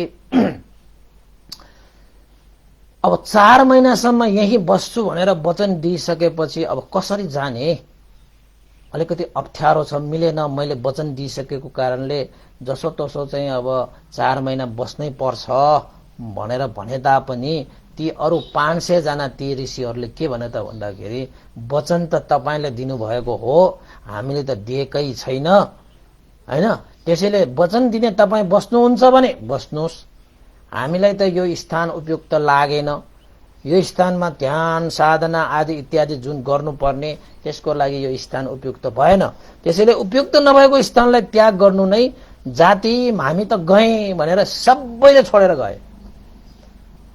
त केशव ऋषिले चाहिँ के भने त भन्दाखेरि, अब जाने नै हो भने धेरै टाढासम्म पनि नजानु, जहाँसम्म गए तापनि हामी बीच चाहिँ एउटा चाहिँ खबरको आदान प्रदान गर्न सकिने स्थानमा चाहिँ बस्नु है भनेर पठाएछ।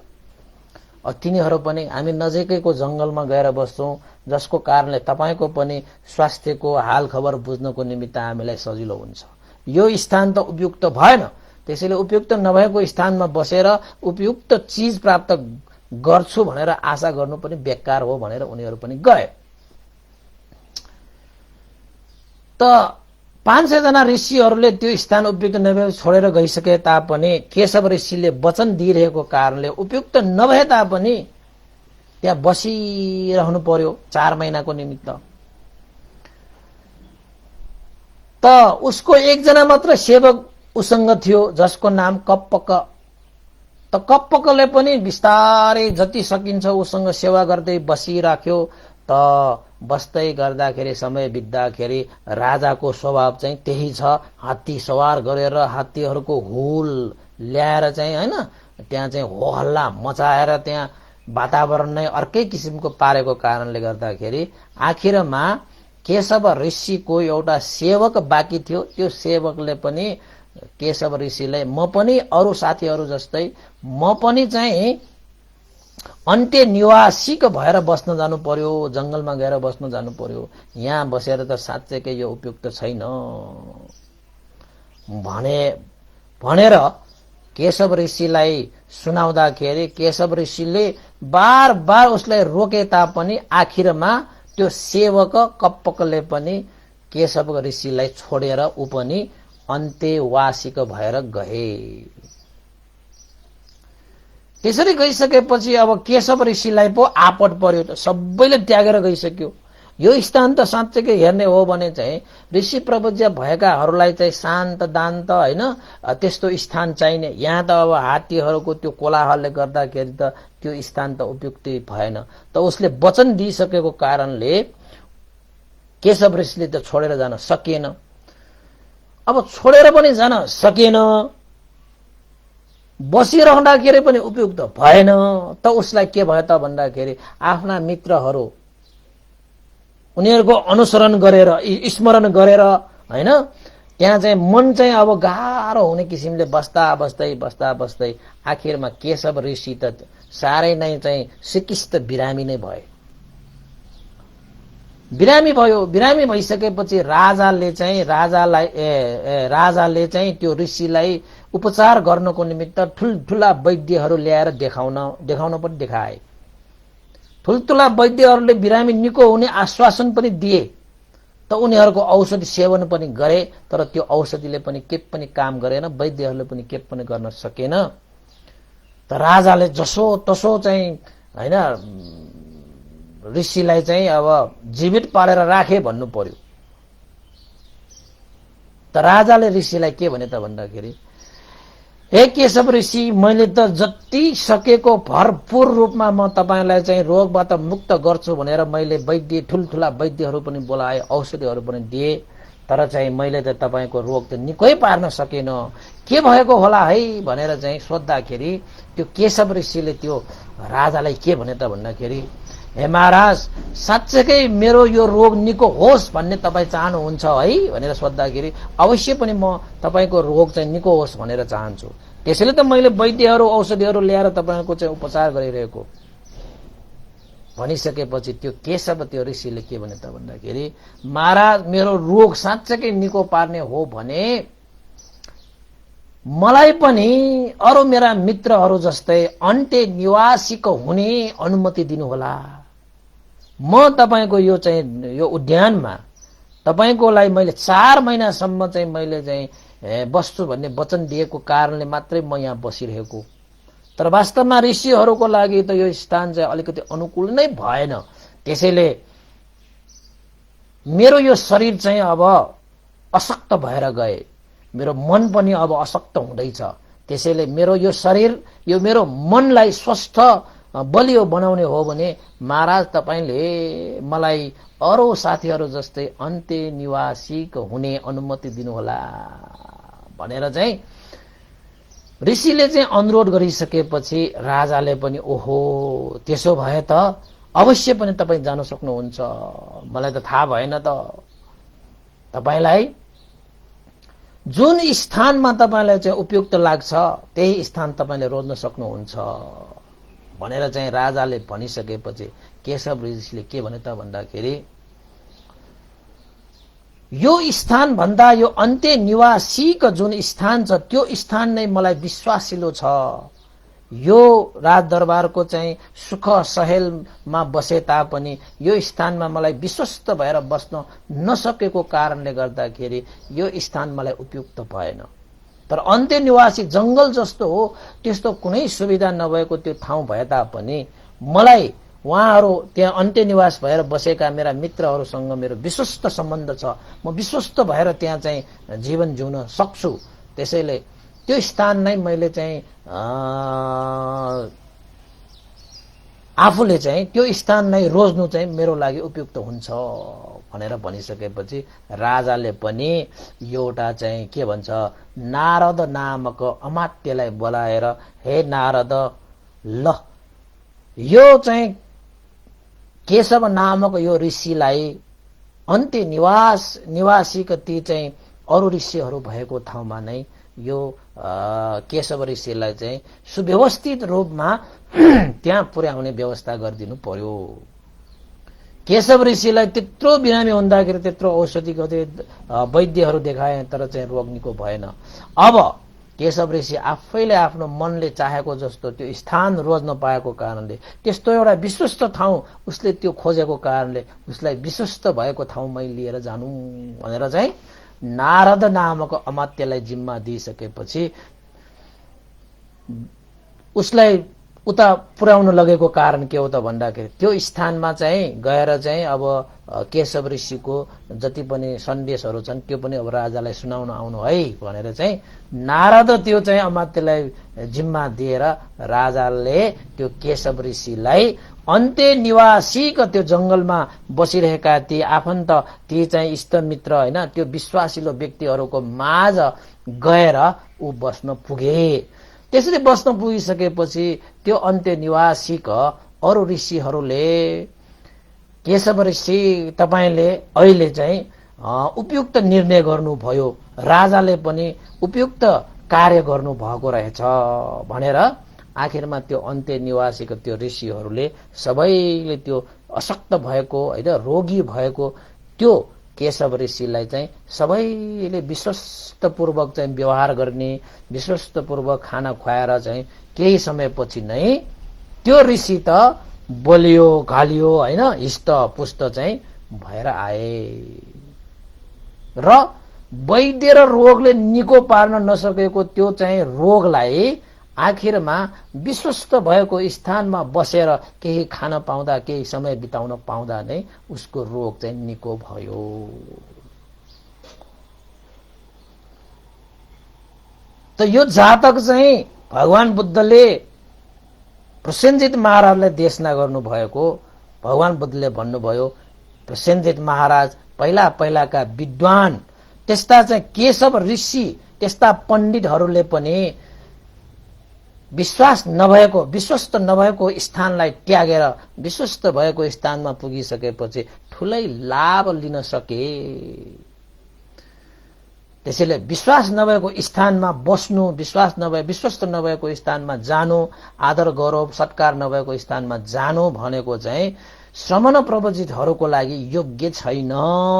त्यसैले चाहिँ महाराज भिक्षुहरू तपाईप्रति चाहिँ विश्वस्त हुन सक्नु भएन होला, तपाईमा विश्वास भएन होला, त्यसैले तपाईको गृहमा, तपाईको दरबारमा श्रमणहरू चाहिँ आउनु भएन होला भनेर राजाले भगवान बुद्धलाई त्यसरी भिक्षुहरू नआएर उसको त्यत्रो भोजनहरू चाहिँ खेर गएको कारणले गर्दाखेरि त्यो चाहिँ एउटा कम्प्लेन जस्तो सुनाउन आउँदाखेरि भगवान बुद्धले एउटा जातक पनि सुनाए।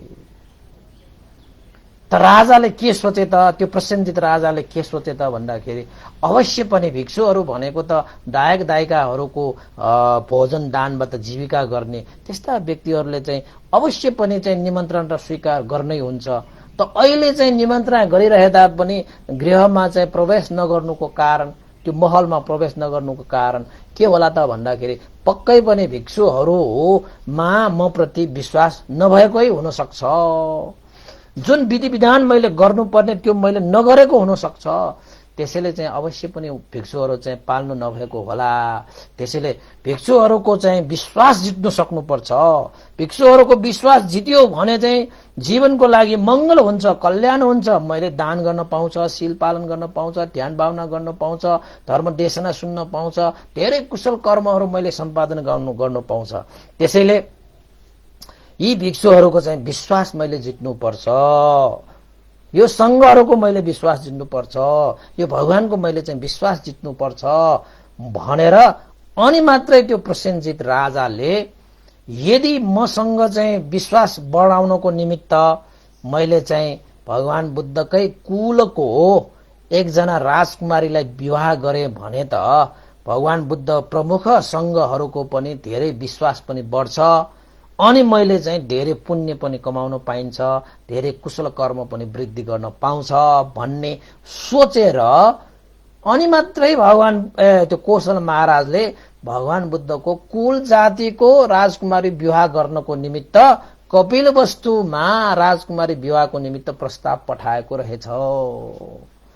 वास्तवमा प्रसेनजित महाराजले शाक्य कुलको राजकुमारी विवाह गर्नुपर्ने कारण यो रहेछ भनेर तपाईहरुलाई मैले यो सुनाउन खोजेको मात्रै हो।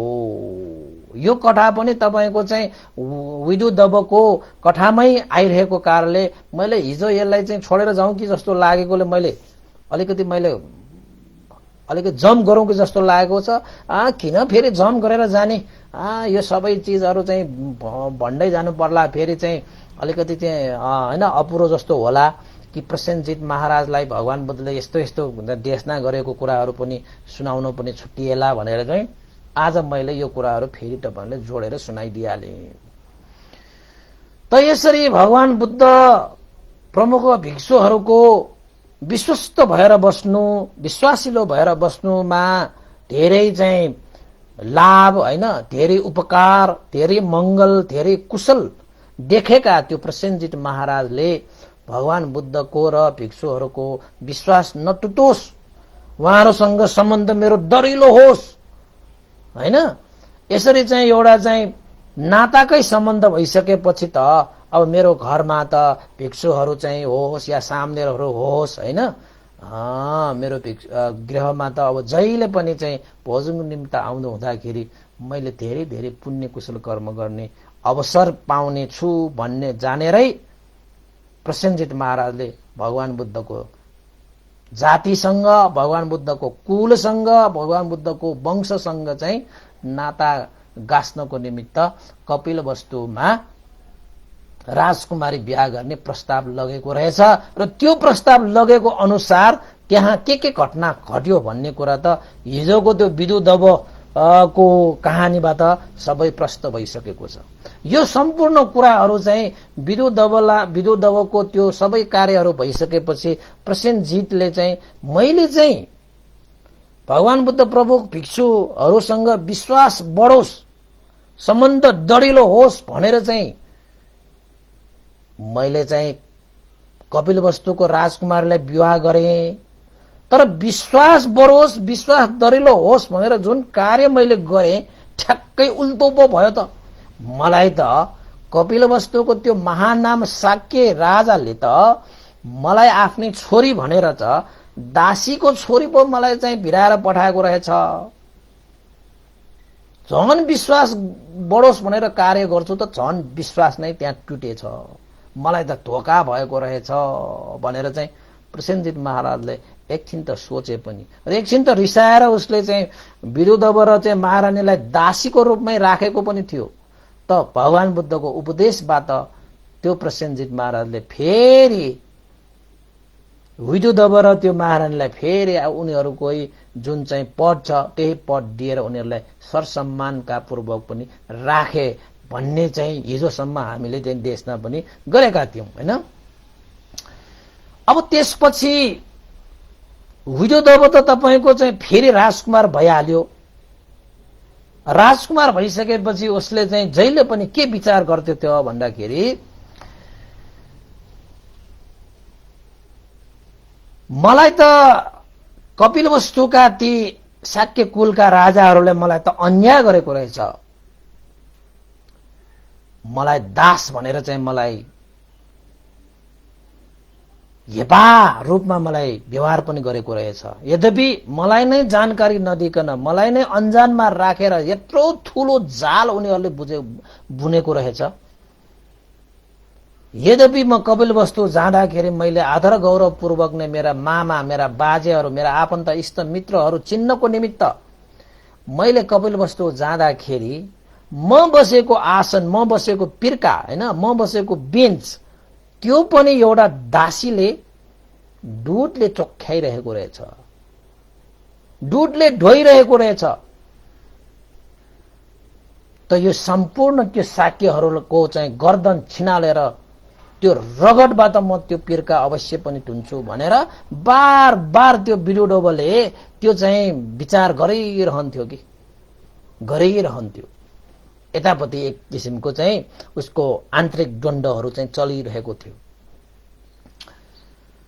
त यतापट्टि प्रसेनजितले त तपाईको सबै कुराहरू भुलिसके पनि उसले भगवान बुद्धको उपदेश सुनिसकेपछि ऊ सन्तुष्ट भए। भगवान बुद्धको उपदेशबाट अब आफूले बिहा गरेर ल्याइसकेपछि त आफ्नै महारानी भयो। पिताको रूपमा नै गुण हैन गोत्र चाहिँ अगाडि बढ्ने हिसाबले अब आफूले बिहा गरिसकेपछि त जस्तो सुकै चाहिँ अब स्त्री भयो भने त ऊ त महारानी भयो। क्षेत्रीले जस्तो सुकै बिहा गरेर ल्याए पनि क्षेत्री हुन्छ रे कि पिताको रूपमा गोत्र अगाडि बढ्ने भयो। जन्मेको पनि त गोत्रको रूपमै हुन्छ। त प्रसेनजितले महाराजले त के पनि नसोचिकन जुन दिनुपर्ने सबै कार्यहरू दिइसकेपछि एउटा न्यायपूर्वक हैन जो सबैलाई न्याय होस् अन्याय नहोस् भन्ने चाहन्थ्यो प्रसेनजित महाराज। तर आफ्नो महारानी र आफ्नो छोरालाई चाहिँ उसले प्रसेनजित महाराजले न्याय नै दिएछन्। तर उसको राज्यमा चाहिँ धेरै जनताहरूलाई चाहिँ अन्याय हुने रहेछ है। कथा अगाडि बढ्छ हैन।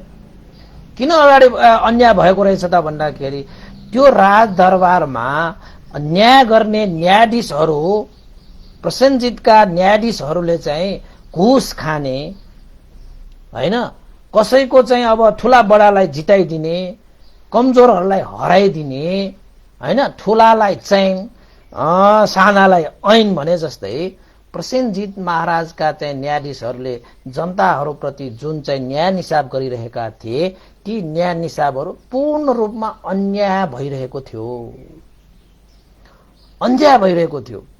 त्यसैले जनताहरू चाहिँ सन्तुष्ट थिएन कि जनताहरूले चाहिँ विरोध गर्थ्यो कि त्यो न्यायाधीशहरूको चाहिँ विरोध गर्थ्यो। किन विरोध गर्थ्यो त्यो भन्दाखेरि अब न्याय पाउने मान्छेलाई अन्याय भयो, अन्याय भएको मान्छेलाई त न्याय पायो हैन। त्यसरी चाहिँ विभिन्न रूपले चाहिँ देशमा चाहिँ अब के भन्ने अब त्यो गलत निर्णयहरूको कारणले जनताहरू माझमा अशान्ति फैलिरहेको, जनताहरूको माझमा असन्तुष्ट फैलिरहेको। त्यसैले हर स्थानमा चाहिँ राजादेखि लिएर तपाईको त्यो न्यायाधीशहरूको चाहिँ विरोधको स्वरहरू उठिन थाल्यो। त्यसरी विरोधहरू उठिन थाल्यो। तर अलिअलि स्वरहरू उठ्दाखेरि त खासै त्यसले प्रभाव पार्दैन।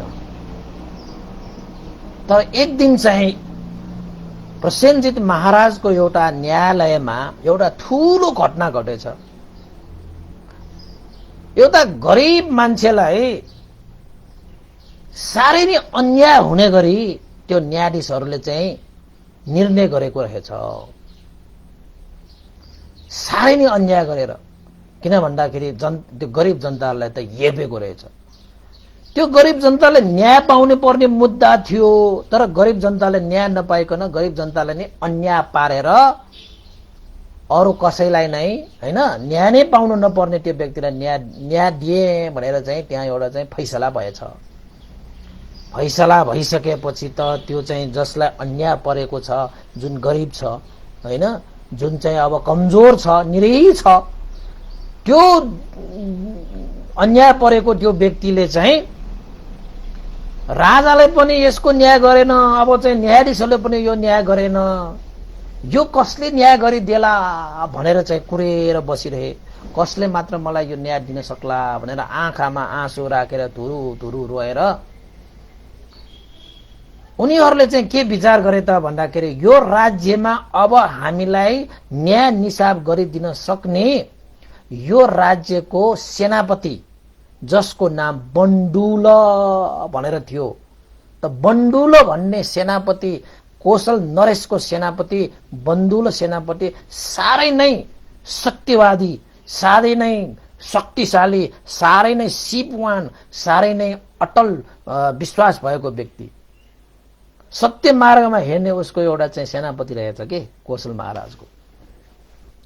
त त्यो कौशल महाराजको को सेनापति बन्डुल सेनापतिले ठ्याक्कै न्याय निसाब गरेर त्यो अन्याय परेर आएको त्यो एउटा गरिब मान्छेसँग ट्वाक्क भेटेछ। ट्वाक्क भेटिसकेपछि त्यो गरिब मान्छेले चाहिँ आँखाभरि आँसु राखेर दुखेसो पोखे, के है बन्डुल सेनापति, मलाई त साह्रै नै अन्याय पर्यो। यी चाहिँ न्यायाधीश बनाउँदाहरूले धेरै घुस खाएर हैन बीचबीचमा चाहिँ धनाढ्यहरूसँग चाहिँ पैसा लिएर मलाई चाहिँ अन्यायमा पारेर मलाई फैसला गरिदिए। के अब हामी चाहिँ गरिबहरू चाहिँ अब मर्ने? अब गरिबहरूले के यो राज्यमा अब न्याय नै पाउँदैन? के गरिबहरूलाई जति अन्याय गरे पनि हुन्छ? हे बन्डुल सेनापति, हामीलाई अरू कसैको आशा भएन यो राज्यमा।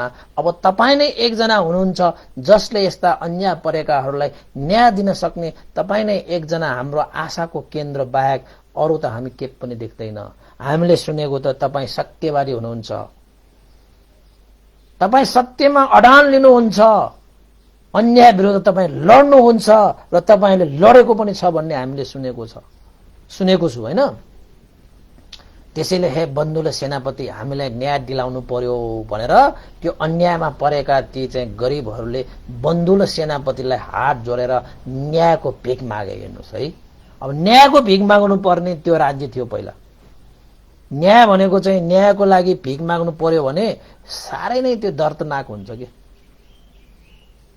पहिला पनि त्यस्ता चाहिँ गरिब भनिसकेपछि हेप्ने हैन, घुसहरू खाने प्रसेनजितका त्यो न्यायाधीशहरू त न्यायाधीश जस्तो न्याय दिने भनेर बसिरहेको त्यस्ता व्यक्तिहरू नै अन्यायी व्यक्ति भयो भने त्यो जस्तो चाहिँ अब एउटा दुर्भाग्यको विषय अरू हुनै सक्दैन। त्यसपछि बन्डुल सेनापति त तपाईको सत्यवादी हैन, अन्याय विरुद्ध लड्ने एउटा एकदमै चाहिँ नामुर सेनापति थियो कि। त्यो बन्डुलोको म भोलि तपाईलाई चाहिँ भन्नु, आज त भन्न नसकिला कसरी आयो त्यो बन्डुलो भन्ने कुरा हैन। अनि त्यसपछि चाहिँ उसले सबै कुरा त्यो अन्याय परेको व्यक्तिसँग सबै कुरा जानिसकेपछि, अब नजानिकन एकैचोटि त अन्याय परेको भने थाहा हुँदैन, सबै कुरा विस्तृत रूपमा जानिसकेपछि बन्डुल सेनापतिले पनि के एउटा चाहिँ अन्तिममा उसले चाहिँ जाने बुझे भन्दाखेरि यो न्यायाधीशहरूले घुस खाएर हैन यो गरिबप्रति साह्रै नै अन्याय गरेको रहेछ भन्ने ठहर गरिसकेपछि त्यो बन्डुल सेनापतिले त के गर्यो त भन्दाखेरि, चिन्ता नल्याऊ, जबसम्म बन्डुल सेनापति छ तबसम्म अन्यायले जरा गर्न सक्ने छैन। ल आओ, म तिमीलाई अवश्य न्याय दिन्छु। यो मुद्दालाई फैसला भयो भने यो मुद्दालाई म पुनः हैन के भने रिओपन भन्छन् नि, यो मुद्दालाई म चाहिँ पुनः अब लड्छु भनेर चाहिँ त्यो अन्याय परेको त्यो गरिब मान्छेलाई उसले चाहिँ लिएर गएर त्यो चाहिँ न्यायालयमा गएर आखिर बन्डुल सेनापतिले त्यो मुद्दा लडेर आखिरमा जसलाई अन्याय परेको थियो त्यो अन्याय परेको त्यो मान्छेलाई बन्डुल सेनापतिले न्याय नै दिएर छाडे।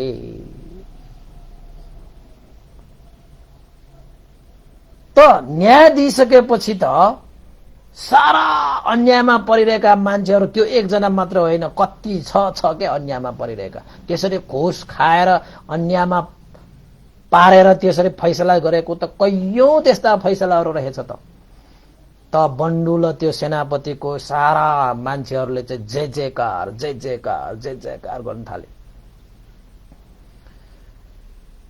त बन्डुल सेनापतिको सारा मान्छेहरूले चाहिँ जय जयकार गरिसकेपछि त्यो हो हल्ला कसले सुने त भन्दाखेरि प्रसेनजित महाराजले सुने। त प्रसेनजित महाराजले त्यो हो हल्ला सुनिसकेपछि यो के को हो हल्ला, किन यो जय जयकार, के भएको आज भनेर चाहिँ जानकारी लिँदाखेरि के जानकारी पाए त भन्दाखेरि एकजना चाहिँ जनता थियो, गरिब थियो, बिचरा त्यो गरिब जनतालाई एकजना न्यायाधीशहरूले चाहिँ घुस खायो रे, घुस खाएर चाहिँ हैन गरिब जनतालाई अन्यायमा पारेर फैसला सुनाए। घुस खाएर अर्कै तर्फ चाहिँ उनीहरूले चाहिँ फैसला सुनाएको कारणले त्यो जनताले चाहिँ बन्दुल सेनापतिलाई एउटा अनुनय विनय गरेर आखिरमा बन्दुल सेनापतिले न्यायालयमा गएर त्यो मुद्दालाई पुनः लडेर आखिरमा त्यो जनतालाई, त्यो गरिब जनतालाई न्याय दिएको कारणले सबै जनताहरू प्रसन्न भएर बन्दुल सेनापतिलाई जय जयकार गरिरहेका हुन् भनेर सुनिसकेपछि त अब प्रसेनजित महाराज त खासै भन्ने हो भने धर्मात्मा राजा हो। तर त्यो प्रसेनजित महाराज चाहिँ त्यसरी बेमान गर्ने राजा त होइन, तर उसको चाहिँ जुन चाहिँ न्यायालयमा न्यायाधीश बनाएर राखेका त्यसका चाहिँ के भन्छ आसेपासेहरू चाहिँ साह्रै बेमान रहेछ कि। त्यो बेमानहरूको आसेपासेहरूले घेरेर राखेको कारणले गर्दाखेरि प्रसेनजित महाराजको त्यो राज्यमा चाहिँ धेरै अन्यायहरू बढिरहेको रहेछ। त बन्दुल सेनापतिले त्यसरी न्याय निसाब दिएको त्यसरी थाहा पाइसकेपछि राजा पनि खुसी भएर बन्दुल सेनापतिलाई बोलाएर के भने त भन्दाखेरि, हे बन्दुल सेनापति, ओहो तिमीले जुन न्याय निसाब गरेर चाहिँ जुन जय जयकार यो कानले सुन्न पाएर म कति खुसी भएँ, म कति प्रसन्न भए। आजदेखि जति पनि यो न्यायालयमा न्याय निसाब गर्ने फैसला गर्ने सबै काम तिम्रो जिम्मा भयो भनेर चाहिँ प्रसेनजित महाराजले बन्दुल सेनापतिलाई न्यायालयको सारा न्याय निसाब दिने जिम्मा पनि दिए, यानी कि न्यायाधीश पनि बनाइदिए। त्यसपछि बन्दुलले त्यो दिनदेखि त्यो राज्यमा कुनै पनि व्यक्तिलाई चाहिँ अन्याय नहोस् भनेर कुनै पनि मुद्दालाई गहिरिएर अध्ययन गरिसकेपछि मात्रै फैसला गर्ने गरे, जसको कारणले जनताहरू सबैले चाहिँ न्याय नै पाए, निसाब नै पाए। त्यो बन्दुल सेनापतिले न्याय निसाब गरेदेखि जनताहरू अन्यायमा परेको भनेको एउटा पनि स्वरहरू सुन्न परेन, एउटा पनि केस अन्यायमा भयो भन्ने कुरा उठ्दै उठेन। त्यो दिनदेखि अनि जुन चाहिँ यो घुस खाएर जुन चाहिँ बेमान गरेर हैन असत्यलाई सत्य, सत्यलाई असत्य बनाएर जीविका यापन गरिरहेका प्रसेनजित महाराजका ती न्यायाधीशहरू टाउकै उठाउन सकेन। उनीहरूले आफ्नो पहिला त्यत्रो घुस खाएर पैसा कमाइरहेका ती चाहिँ न्यायाधीशहरूको मन त यति आगोले पोले जस्तो पोल्यो कि उनीहरूले सोच्न थाले, जबसम्म यो राज्यमा यो बन्दुल सेनापति यो हुन्छ तबसम्म हाम्रो जीवन त अब फल्ने छैन, फुल्ने छैन भनेर चाहिँ ती न्यायाधीशहरूले चाहिँ यो बन्दुल सेनापतिलाई कसरी यो राज्यबाट हटाउने भनेर अब ती घुसखोरी त्यो न्यायाधीशहरूले बन्दुल सेनापतिलाई चाहिँ अब जाल झेल गर्न सुरु गरे। जसरी हुन्छ त्यो बन्दुल सेनापतिलाई यो राज्यबाट मुक्त गरिदिने, यो पदबाट मुक्त गरिदिने। जसरी हुन्छ प्रसेनजित महाराजको जुन विश्वास थियो यो बन्दुल सेनापति प्रति, त्यो विश्वासलाई कसरी तोड्ने भन्ने मात्रै ती न्यायाधीशहरूको खोज नीति हुन थाले। त्यस्ता चाहिँ बेइमान हैन, त्यस्ता घुसखोरीहरूको मनमा कहिले पनि शुद्ध चित्त उत्पन्न हुन सक्छ भन्ने कुनै पनि सम्भावना हुँदैन। किन त भन्दाखेरि उनीहरूले त यति वर्षसम्म चाहिँ लम्बा वर्षसम्म उनीहरूले घुस खाने हैन, त्यस्तो अन्याय गर्ने आदि इत्यादि गरेर आइसकेको व्यक्तिले अब एक महिनामा, एक दिनमा, एक दुई दिनमा त्यस्तो बानीलाई चाहिँ चटक्कै त्याग्न सक्छ भन्ने त कुनै पनि सम्भावना हुँदैन। त्यसैले हामीले कोही मान्छे राम्रो भयो कि त्यस्ता घुसखोरीहरू, बेइमानहरू, अन्याय अत्याचारीहरू त्यस्ता व्यक्तिहरू राम्रो भयो कि भनेर सोध्नु त गाह्रै हुन्छ।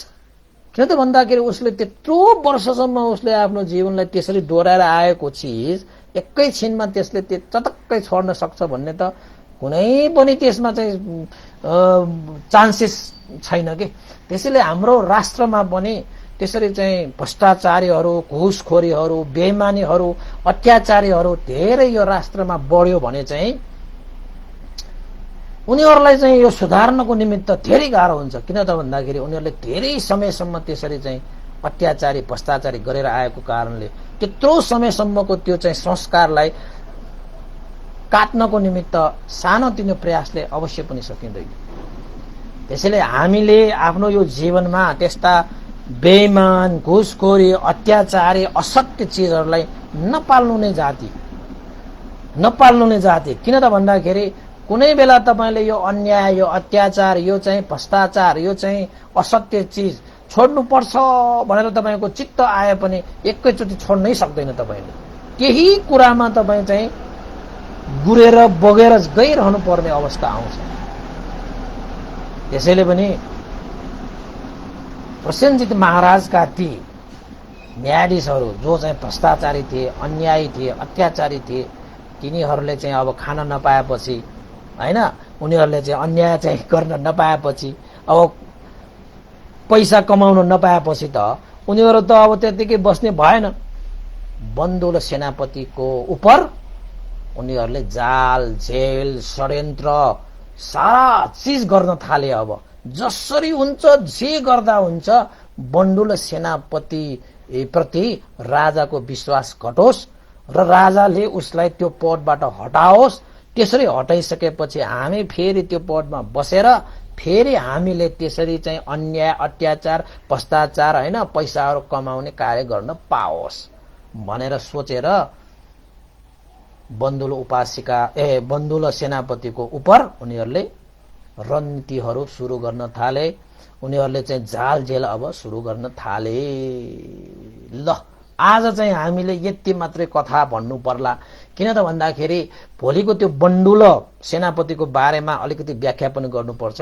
अब बन्दुल सेनापति अब साह्रै नै शक्तिशाली, सत्यवादी हैन, बहादुर सेनापति हो। अब त्यो सेनापतिलाई पनि अब त्यो हैन जाल जेल भइसकेपछि उसको अन्त गर्ने तरिका उनीहरूले कसरी खोजे, त्यस्तो विश्वासिलो त्यो राजाको चाहिँ विश्वास पनि कसरी चाहिँ उनीहरूले भङ्ग गरे र बन्दुल सेनापतिको चाहिँ गति के भयो, उसको जीवनलाई कसरी चाहिँ तिनीहरूले चाहिँ अब एक किसिमले हैन अन्तिममा त बन्दुल सेनापतिलाई त हत्या नै गरिदिन्छ हैन। कसरी त्यसोसम्म हुन गयो, त्यस्तो एउटा चाहिँ राष्ट्रको एउटा सत्यवादी, न्यायको लागि लड्ने मान्छेहरूलाई त चारै दिशाबाट त्यस्तो एउटा चाहिँ भय अन्तर आइरहन्छ कि। आखिरमा बन्दुल सेनापतिलाई पनि कसरी चाहिँ उसको अन्त गरिदिए भन्ने विषयमा भोलिको भागमा अवश्य पनि भन्नु पर्ला। अहिले सुरु गर्यो भने फेरि अझै चाहिँ 2-3 घण्टा जानु पर्ला हैन। भोलिको लागि पनि राख्नु पर्यो। करिब 1.5-2 घण्टा पनि गइसकेको छ। आज यहाँसम्म मात्रै भन्दाखेरि चाहिँ ठिक्क रोकेको जस्तो मिल्छ हैन। फेरि अगाडि बढायो भने त अब तपाईको चाहिँ उसको श्रीमती बन्दुल सेनापतिको मल्लिका भन्ने श्रीमती छ हैन। त्यो मल्लिका श्रीमतीहरू कहाँबाट आए, त्यो बन्दुल सेनापति भनेको कहाँबाट आए, प्रसेनजित महाराजको कसरी सेनापति हुन आयो, यो बन्दुल सेनापति भनेको त्यस्तो एउटा शक्तिशाली हैन, त्यस्तो एउटा चाहिँ बुद्धिमान कसरी भयो भन्ने कुरा पनि भोलि हामी चाहिँ अवश्य पनि सुनौला हैन। भोलिको चाहिँ झन् फेरि इन्ट्रेस्टिङ छ, रोचक छ। फेरि अब उसको श्रीमतीले त अब छोराहरू चाहिँ बहादुर छोराहरू कति जन्माउँछ हैन, त्यो विषयमा पनि भोलि आउँछ। र बन्दुल सेनापति चाहिँ अब धनुष बाण हान्नको निमित्त कति शक्तिशाली छ भन्ने कुरा पनि भोलि चाहिँ आइहाल्छ हैन। र आजको लागि यति चाहिँ गरौँ। आजको लागि चाहिँ तपाईहरूको लागि चाहिँ विदुदव नामक यो दोस्रो भागमा प्रसेनजित महाराजसँग जोडिएको कहानीहरू पनि यहाँ समावेश गरिरहेको, अट्टकथामा समावेश गरिरहेको कारणले गर्दाखेरि आज मैले चाहिँ भगवान बुद्धले प्रसेनजित महाराजलाई देशना गर्नुभएको एउटा प्रसङ्ग पनि मैले छोडेर जाउँ कि भनेर सोचेको। हिजो त मैले चाहिँ आजदेखि बन्दुलको मात्रै सुरु गरौँ कि भनेर सोचेको थिएँ, तर चाहिँ अब भनिराख्दाखेरि चाहिँ विस्तृत रूपमा भनौँ न भनेर चाहिँ सोच आएर मैले फेरि त्यहाँ राजालाई दिएको उपदेश जुन भिक्षुहरूले चाहिँ विश्वास नगरेको त्यो राजाप्रति हैन, त्यो किन नगर्ने रहेछ त भन्ने विषयमा पनि 9वटा अङ्गले युक्त भएको घरमा चाहिँ गृहमा चाहिँ जाने र 9वटा अङ्गले युक्त नभएको घरमा चाहिँ नजाने भिक्षुहरूको चाहिँ स्वभाव हुन्छ।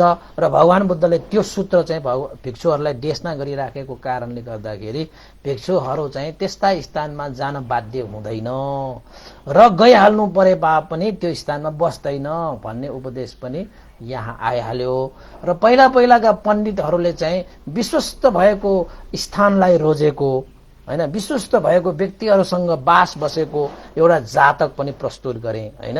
त्यसैले हाम्रो चाहिँ विश्वास जस्तो परम सुख, विश्वास जस्तो परम तपाईको चाहिँ न्याति अरु के पनि हुँदैन। विश्वासै नभएको ठाउँमा, विश्वासै नभएको व्यक्तिहरूसँग जीवनयापन गर्नु पर्यो भने साह्रै गाह्रो हुन्छ, साह्रै नै दुःख हुन्छ, साह्रै नै कष्ट हुन्छ।